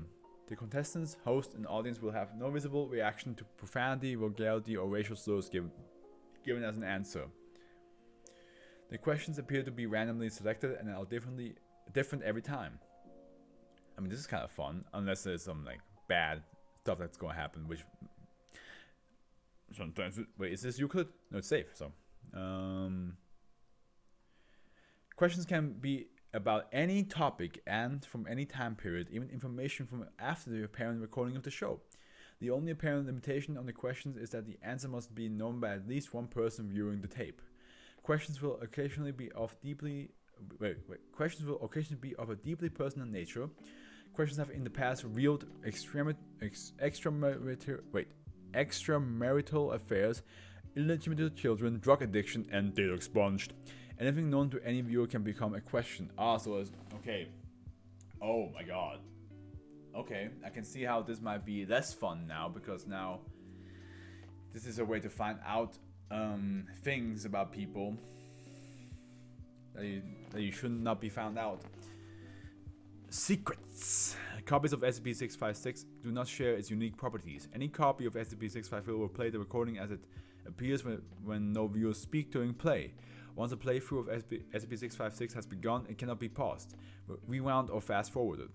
3 commercial breaks occur during the show, all advertising known products with the correct advertisements. All advertising known products with the correct advertisements. What's a correct advertisement?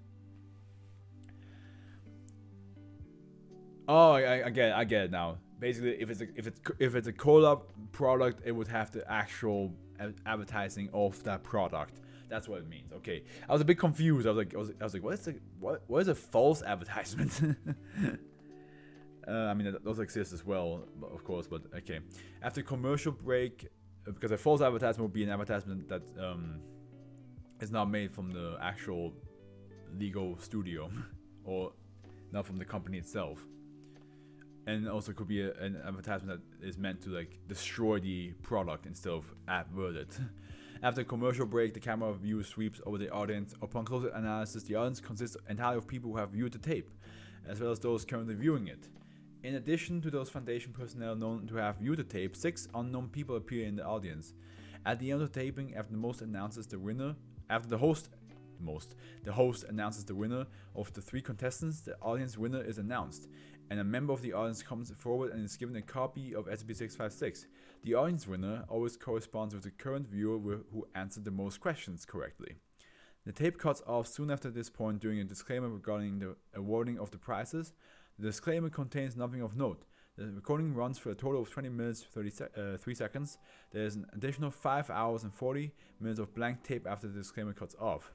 No anomalies have been detected within the blank portion of the tape. Addendum.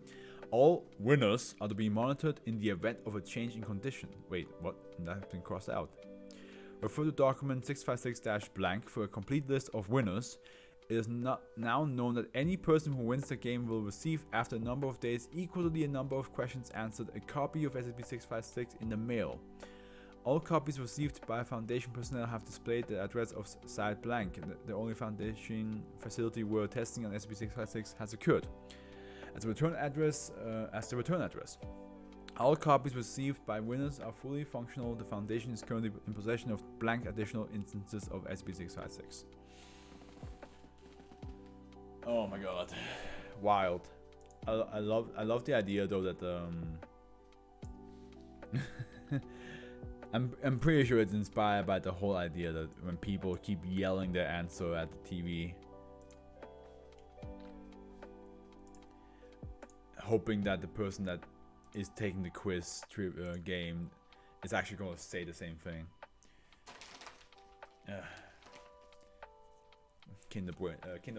Schokobons.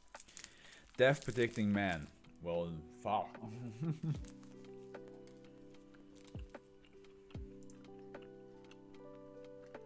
Hmm.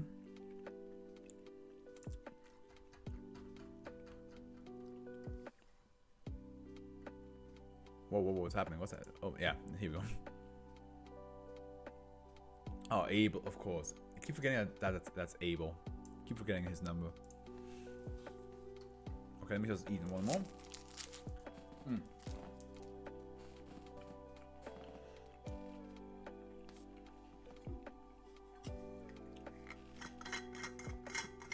Last three SCPs a week, guys.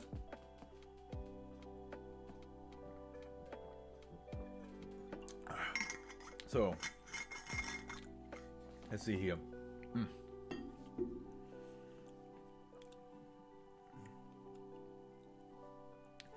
SCP-657 is to be kept in a room 8 by 8 meters squared at Site 19 with a queen-size bed and any other reasonable furnishing as requested by SCP-657. Okay, here we have a crossed-out sentence. SCP-657 is allowed to freely move about the grounds of Site 19, so long as SCP-657 is accompanied by at least one staff member of at least level 2 security. I got crossed out. Who knows why? Following experiment 657/076, which is Abel, SCP-657 is no longer allowed to leave his room. SCP-657 is to be followed. It's to be allowed additional leeway with requests for entertainment following this loss of freedom, in order to ensure the mental health of SCP-657. 2 staff members of at least level 2 security. Yeah, I did say that. Yeah. I'll be stationed at SCP-657's room in order to monitor SCP-657 and ensure that he does not leave. Staff members are to avoid physical contact with SCP-657 unless it becomes necessary to restrain him or for his own safety. Man, he meets Abel once and now he's like under house arrest. Poor dude. SCP-657 is to be fed 3 meals per day, provided with a daily multivitamin, and given a supply of medication for the treatment of his arthritis. Oh, god damn. Just nothing goes well for him, huh? Okay, description. SCP-657 appears to be a Caucasian male, approximately 55 years of age. SCP-657 is mostly bald, with a small amount of gray hair remaining. 1.75 meters in height. It's pretty tall. 77 kilograms. Subject prefers to wear 3-button business suits, generally charcoal gray and or navy blue in color, as well as bowler hats. All medical tests indicate that SCP-657 is an ordinary human male in his 50s of reasonable good health. SCP-657 prefers to be addressed as Gustav or Mr. Noble, but will also respond to his SP designation. What story did I read once where Death was a well-dressed man? Where was this? I mean, Supernatural had something like that where Death was like an old man, but he was really well dressed. But I feel like something about I remember some fictional story. I'm not sure if it was something I read, something I saw, or Death was just a well dressed man. I don't recall. SCP-657 displays the ability to predict the time of an individual's death with extreme accuracy. Would you guys want to know when, like, I think one of the famous question is, would you rather know when you die or rather know how you die? I personally am a coward, so I'm gonna say neither, but because I see nothing good about it of either of the answers. When you die, like if it ends up being like 2 years from now, I'll be like great, fuck, it's 2 years from now, but I don't know how or where. And how I die, that if it's gruesome, then you're like, oh shit. Like with how you die, there's a chance that you might die in your sleep, and you're like, okay, good. Like if you find out like, yeah, you die of old age, then you're like, okay, good, I lucked out. But then sometimes like you might be like, oh, you get hit by a car, or you get burned alive, and you're like, fuck. And then you don't know when that happens. But if you know how, you spend too much time thinking about exactly. That's exactly the problem as well. Like when you know how, you're like, shit, this is how I die, but I don't know. The constant time, like when that's gonna happen, is gonna bother you. And anything related to that death, for example, say, get hit by a car, then you just never go try to avoid roads. You're going to try to avoid any place that a car can pass by.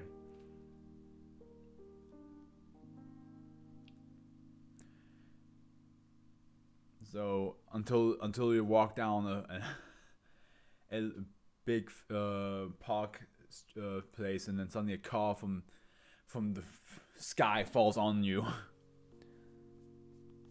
Good luck avoiding roads in this world, yeah, right?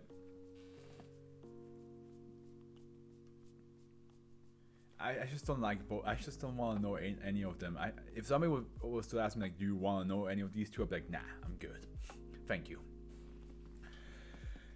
In order to make a prediction, SB657 requires a physical contact with the individual. This contact needed to be prolonged or invasive. A handshake is sufficient. The contact need not to be prolonged. Okay, I read this wrong. The position of SB657's prediction seems largely dependent upon how imminent the death is. When exposed to D-class personnel scheduled for termination the following day, SB657 was able to accurately predict time of death down to the minute without access to scheduling information. When exposed to individuals from whom SB657 does not predict death for more than a decade, SB657 is generally unable to provide more than the year of death. SB657 claims to be unable to determine any other information about the cause or circumstance of an individual's death. To date, all of SB657's predictions have proven accurate.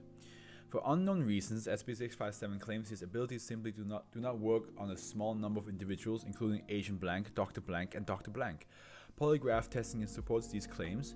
No common link between these individuals has been established beyond the connection with the Foundation.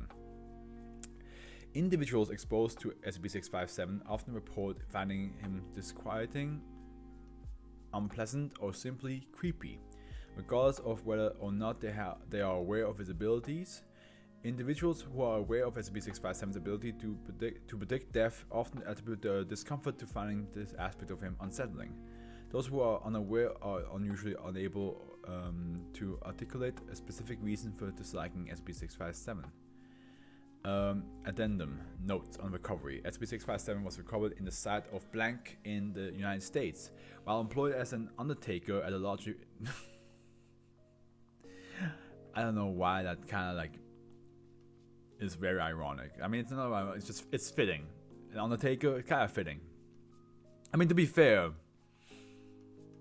if you can predict anybody's death, being an undertaker will kind of make the most sense. Because then you know, like, okay, he's gonna die that year. Might as well prepare myself for that time.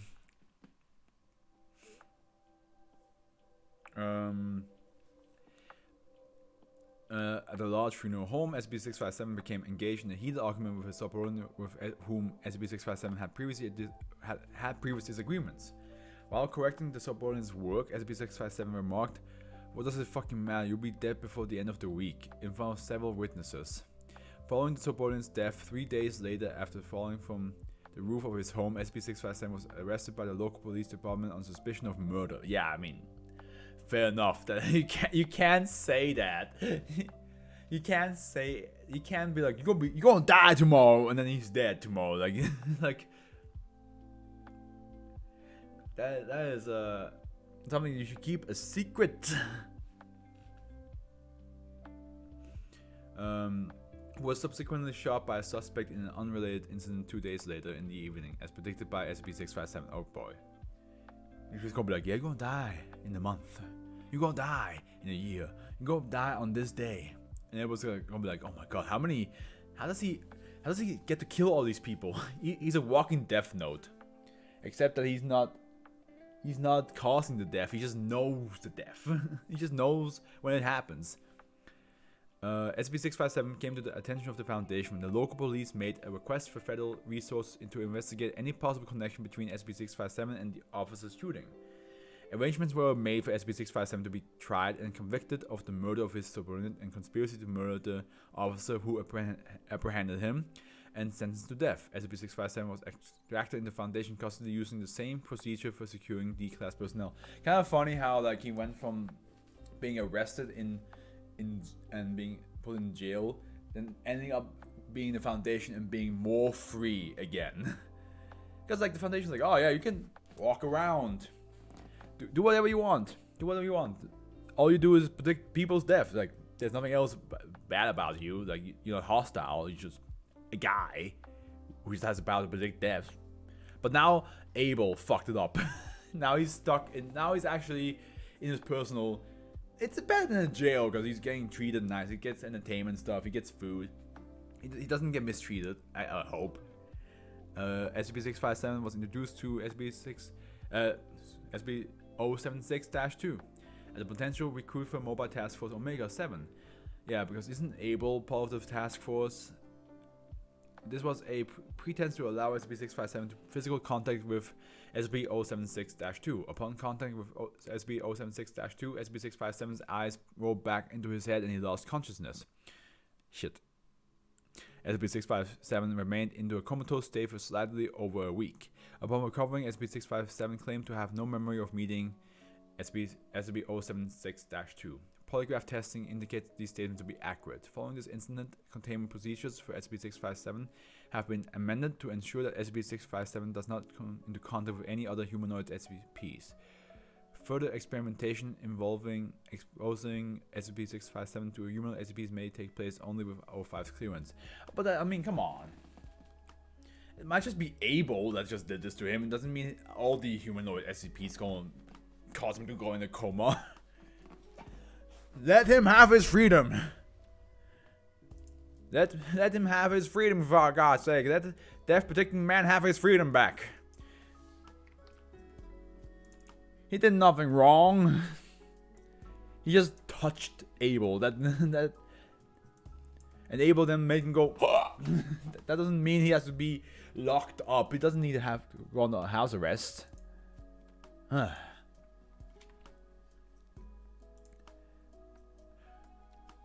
Okay, I had an SCP in the 600s. That was a butterfly related SCP, and I forgot which one it was. I believe.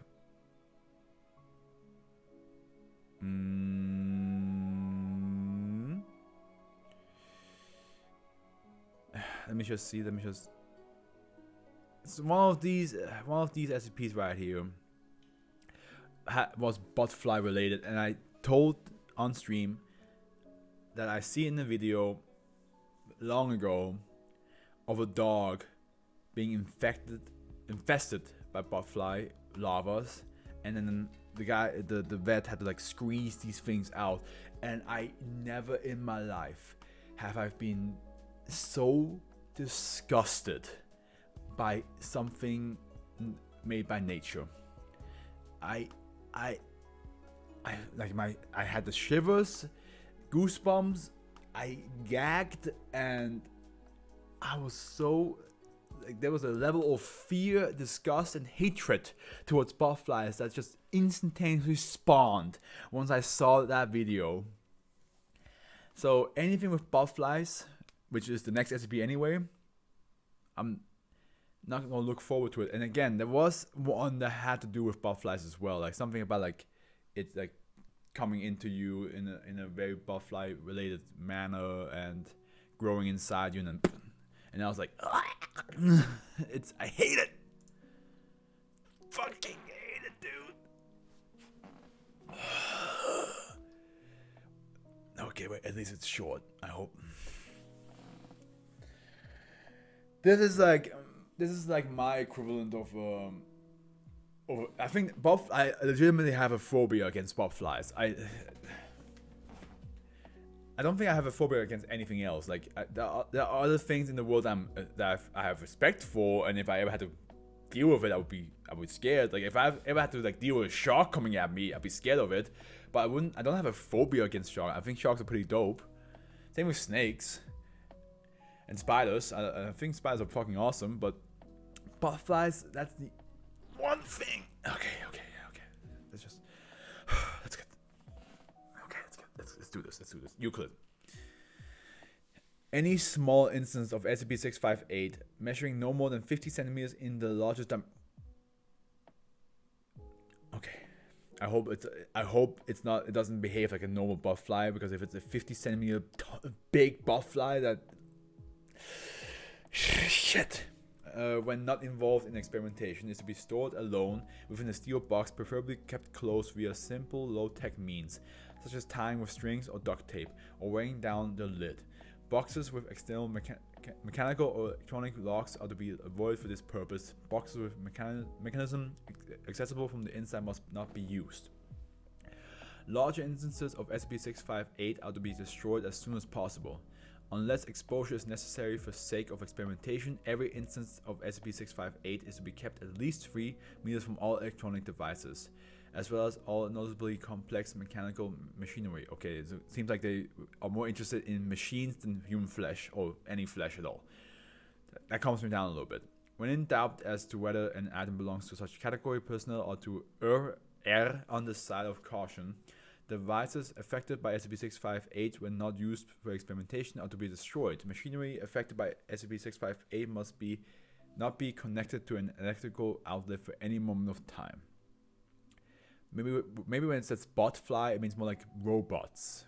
Like yeah, maybe it's more like that, which I hope it is. Because if it's the normal botflies, then fuck those things. Burn them. Mosquitoes, normal flies, botflies, fucking send that shit to the sun. Each instance of SCP-658 is an autonomous robotic device. Okay, it's a robot. Okay. Crisis averted. Size and weight varies widely. Specimens are small as 5 millimeters or as large as blank meat. Oh, that's big. Have been observed. Bottom half of each specimen contains 4 spider-like, highly flexible legs and a single eye.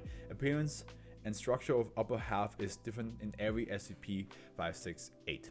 SCP-568 remain active at all times, despite appearing to lack any power source. While behavior varies between instances, when otherwise unoccupied, most tend to explore their surroundings. SCP-658 are capable of running at varying speeds, climbing up even flat vertical walls and swimming. SCP-658 are capable of reproduction achieved through impregnating other machines. Here's a problem. It might be a robot, but it still kind of acts like a botfly, like an actual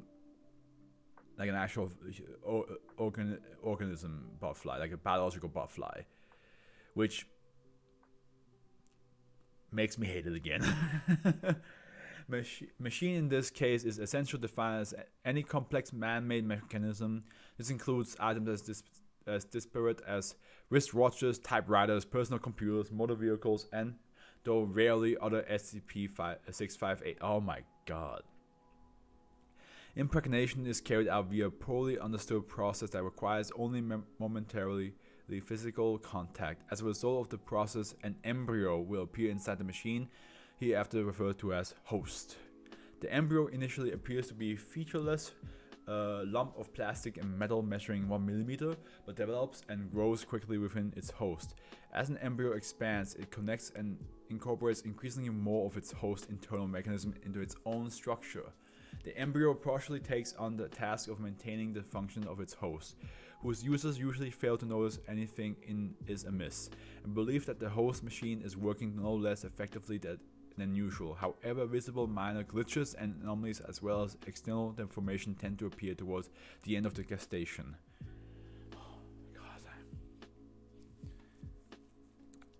I'm sorry, but all I can think of is that fucking video of the dog with the I don't know how many butterfly larvas were in its multiple the thing is, it's not like a small patch of its body. It's literally the whole lower section of its body, from stomach to legs, is filled with butterfly. Why? I hate thinking of that video, and oh my god. The embryo will also break down some of its host machine's internal components, both for the purpose of constructing its own body and for weakening the host structural integrity in preparation for birth. At the end of the gestation cycle, which takes a varying amount of time depending on the nature of the host, the embryo, now developed into a mature SCP-658, exists its host by ripping it apart. I know it's again machinery, so it's not as gruesome, but still, I can only think of the dog. The new SCP-658 immediately assumes the behavior typical for other SCP-658 instances. In particular, it is immediately capable of reproduction. Oh my god, are you serious? Size, form, and behavior of the new SCP-658 depend on the host machine, not the most machine. See the log below. Okay, here we go. A mechanical wristwatch, 18 hours. Resultant SCP-658 measured 1.5 by 1 by 0.5 centimeters. Upper half of the SCP-658 is occupied by a mass of clock hands jutting out in all directions. SCP-658 walks ceaselessly in a circle, the radius of which increases with time, currently 1,056 meters. It attempts to climb or damage any obstacles in its path and resists any third party that tries to change its course. Standard issue pistol of security guard, C blank, 3 days.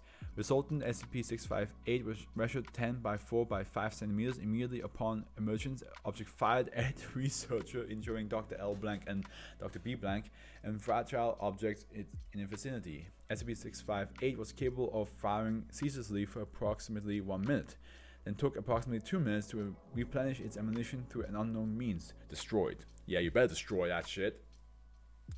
Don't even let it have a chance to breathe on. Oh my god.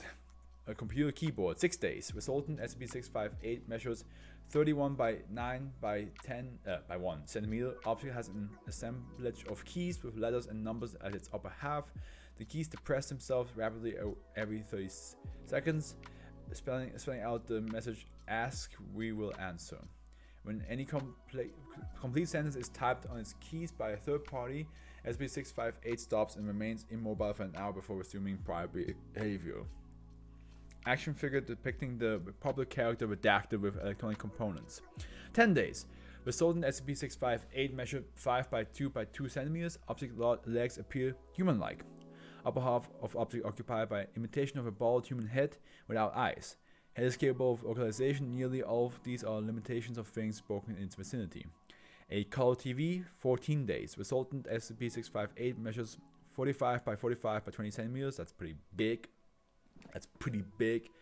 Upper half of the object occupied by a single video screen which constantly displays shaky colorless footage of an unmoving human figure suspended in mid-air within a featureless room, tentatively identified as data expunged.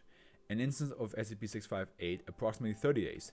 Rather than destroying its host, the embryo seems to have fused with it permanently. Resultant combination of SCP-658 has been described as resembling conjoined twins.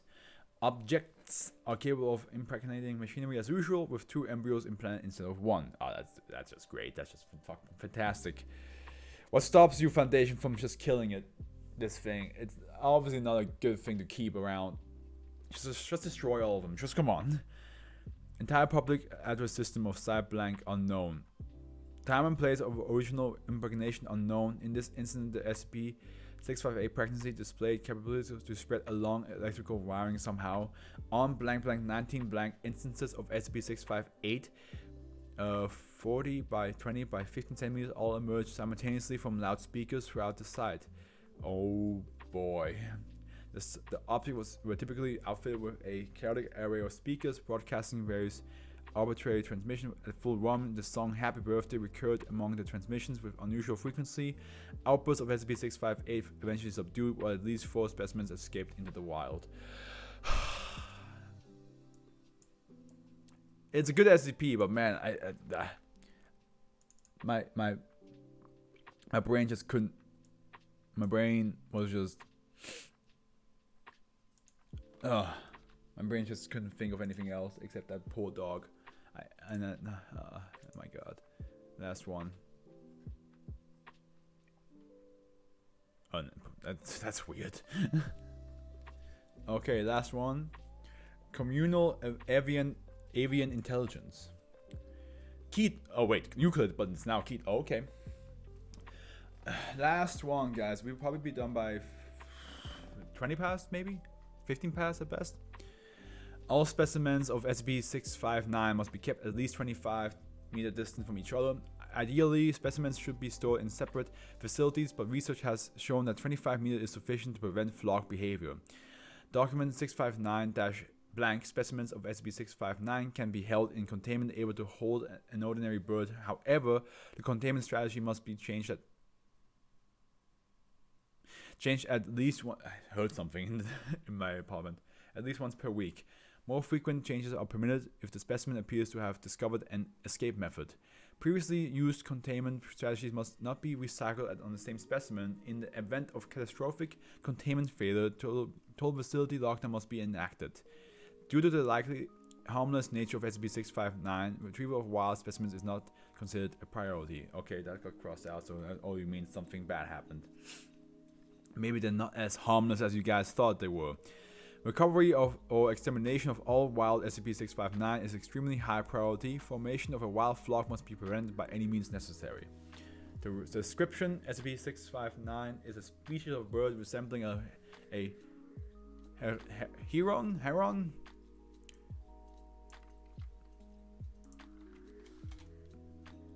Ah, okay. Gotcha. Yeah. That's what they called. Okay.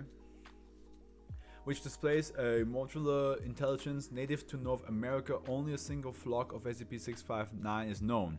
Although there have been unconfirmed sightings in Europe, document 659-blank, SCP-659 is naturally an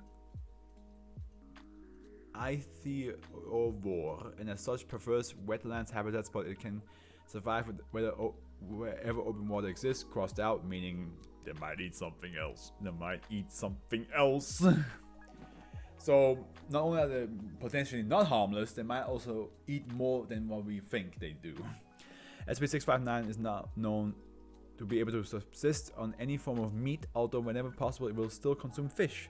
When an individual specimen is kept isolated from the flock, it is indistinguishable from an ordinary bird. However, when specimens come near each other, each gains the combined intelligence of the group. Even when independent from the group, SCP-659 is still more intelligent than most species of bird. An isolated SCP-659 can solve simple problems, use tools, and learn extremely quickly. When in a group, SCP-659 is capable of escaping all forms of containment the Foundation has attempted to use. For this reason, the only effective containment strategy is isolation. You tell me this thing can use a drill gun, a nail gun? Not a drill gun, that's something in weight, that shouldn't be a thing. A nail gun if you want to teach it to it? Damn. Can you imagine this SCP flying above water with a nail gun and just sees a fish and just... boom! The fish just gets killed by a nail gun from a heron. Or heron, I'm not sure how to actually pronounce that name. that species of birds. Oh my god. Or you should see a bunch with like hammers, just or saws or anything like that. Oh my god, that would be kind of funny to see. It would be terrifying though, because if they ever aim for like bigger meat, if they ever learn how to use saw blade, not saw blade, what is it called? Cutting wire. and if they fly fast enough, and between them it's just that thin cutting wire, easily beheaded. Research has determined that SCP-659 achieves human-level intelligence and sapience when the flock reaches blank individual in size. Okay, so basically the more, yeah, that's what they said, the more are in a group, the more intelligence they gain. Although the flock is extraordinarily coordinated, it does not display the properties of an accurate consciousness or hive mind. Beyond the increase in intelligence, there is no telepathic element to the behavior. Dissent has also been observed. At this level of intelligence, the flock becomes capable of learning human languages, and iterations of the flock have, in the past, learned to converse in English. See interview log, oh my god, an interview with a bird. Log 659-1, Spanish interview log 659-blank, and French interview log 659-blank. The flock is capable of even faster learning than any individual, and even a small flock surpasses human learning speed. SCP-659 is not known to be hostile. Okay, twice have you said that it's not aggressive and cross it out, so you might have been a bit wrong there. At this level of intelligence, SCP-659 also develops a vigorous hostility to humans. Ah, there we go. There it is. While this behavior was not present when SCP-659 was first encountered in the wild, it has been present in every iteration of the flock since incident 8. What did you guys do? What have you done? What have you done that made this bird be hating us humans now, huh? Come on, tell me. On blank blank blank, a containment breach at Site Blank released a flock of blank specimens of SCP-659, resulting in the death of all on-site personnel with the exception of blank individuals. A full evacuation was mounted. A full report of which can be found in document 659-blank. Summarized, the flock prevented any attempt to leave by pecking holes in the tires of every vehicle on site, severing side phone lines, and sending a detachment to observe the facility from the air. MTF blank blank was dispatched to investigate the sudden communication blackout and eventually establish control with heavy redacted casualties. The observational detachment remains at large. So basically, they hate us humans now because you kept them locked up, which is kind of your job. So I can't really blame you, but at the same time, I can also say it is your fault. You know, it's an animal that likes to fly around, needs freedom, wants to eat, and then you contain like who knows how many. Yeah, I mean. You say at least a flock of, and I can see from the amount of boxes, it's a triple-digit number. It could range from 100 to 999 of these things that you had contained. So no wonder they hate you guys, because they have reached the level of intelligence where they would normally be like, you know what, humans suck. Interviewed SCP-659-1. Interviewer Dr. S. Blank. The following interview was conducted after the Site Blank containment breach, which is incident -A. The flock was not yet separated, thus the Foundation decided to attempt communication. The interviewer is separated from the flock by a pane of bulletproof glass. Dr. S conducted the interview. Dr. S Blank, okay. Hello, I am Dr. S. Can you understand me? A small group of SCP-659 sent on one of their own, killing it, one individual, not one of the small group. Wait, what? You want to tell me one of them killed another one? One individual, not one of the small group hereafter, -1, pecks its beak into the corpse, covered with blood. It writes a message on the glass with the blood. Yes.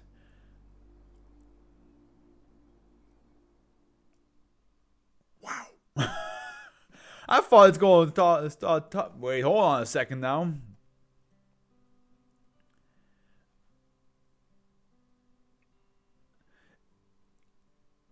the past learned to converse in English. I assume what you meant is they cannot speak English, but they can write English, which I didn't think about. So I was a bit taken back when I found out that he just killed one of their own to write in blood. You should have given them a pen. Actually, don't do that. They might have used that to kill you guys. One of them might be John Wick of the birds and just kill everybody with a single pen. Why did you do this? That one begins to rap before finding that the blood on its beak has dried. Pecks the corpse again. Don't act like don't know. I don't know. Pecks the corpse. You started this. We started this. What did we do to you? All individuals of SCPs to shake their heads. Freedom. After this, -1 refused to answer any further questions. Yeah, I mean, come on. Don't be dense. Man, like, sometimes I feel like the Foundation just lacks brain cells, because I'm not a scientist, but even I can tell you, locking up a bunch of birds that gain intelligence and are known to fly around with the flock and want to be in the free, and then you lock them up, naturally, they're gonna be a bit pissed.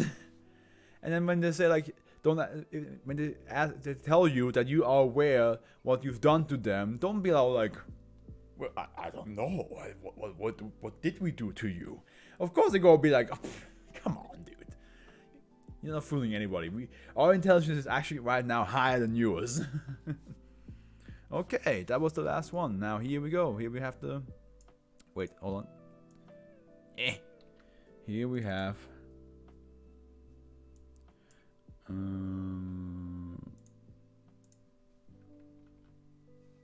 Here we have the list. Bam. Yes. Wait, that put tissue fusing virus on top? I did, yeah, I didn't. No, I think, yeah, tissue fusing virus is just...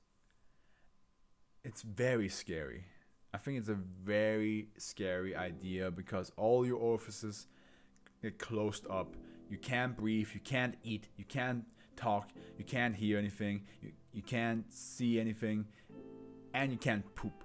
And then your body just kind of like melt into each other. I think it's a very scary idea of an SCP. Thunderhorn, I think Thunderhorn had a more of like an emotional attachment to it, because the story of Fairwind was very tragic. She lost her father, which clearly we saw had a heavy effect on the family.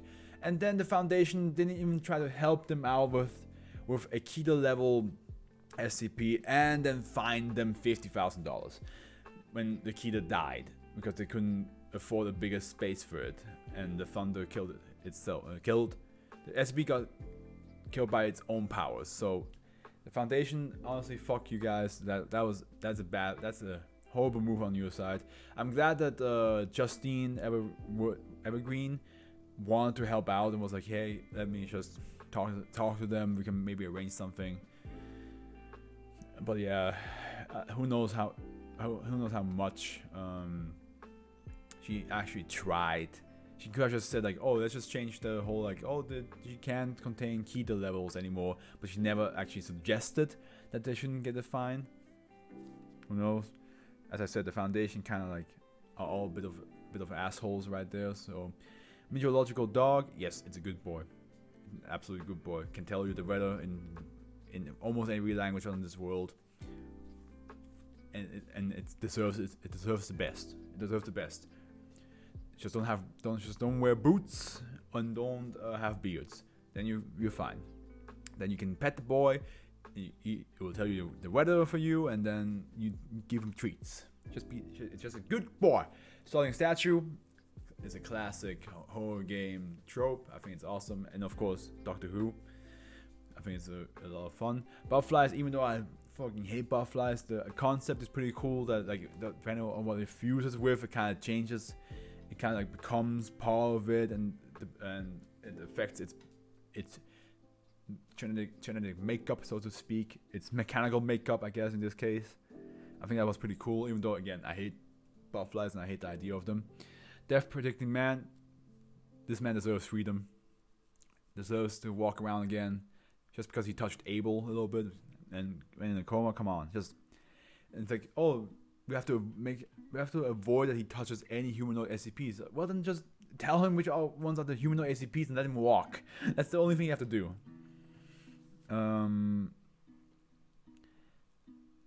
Communal avian intelligence.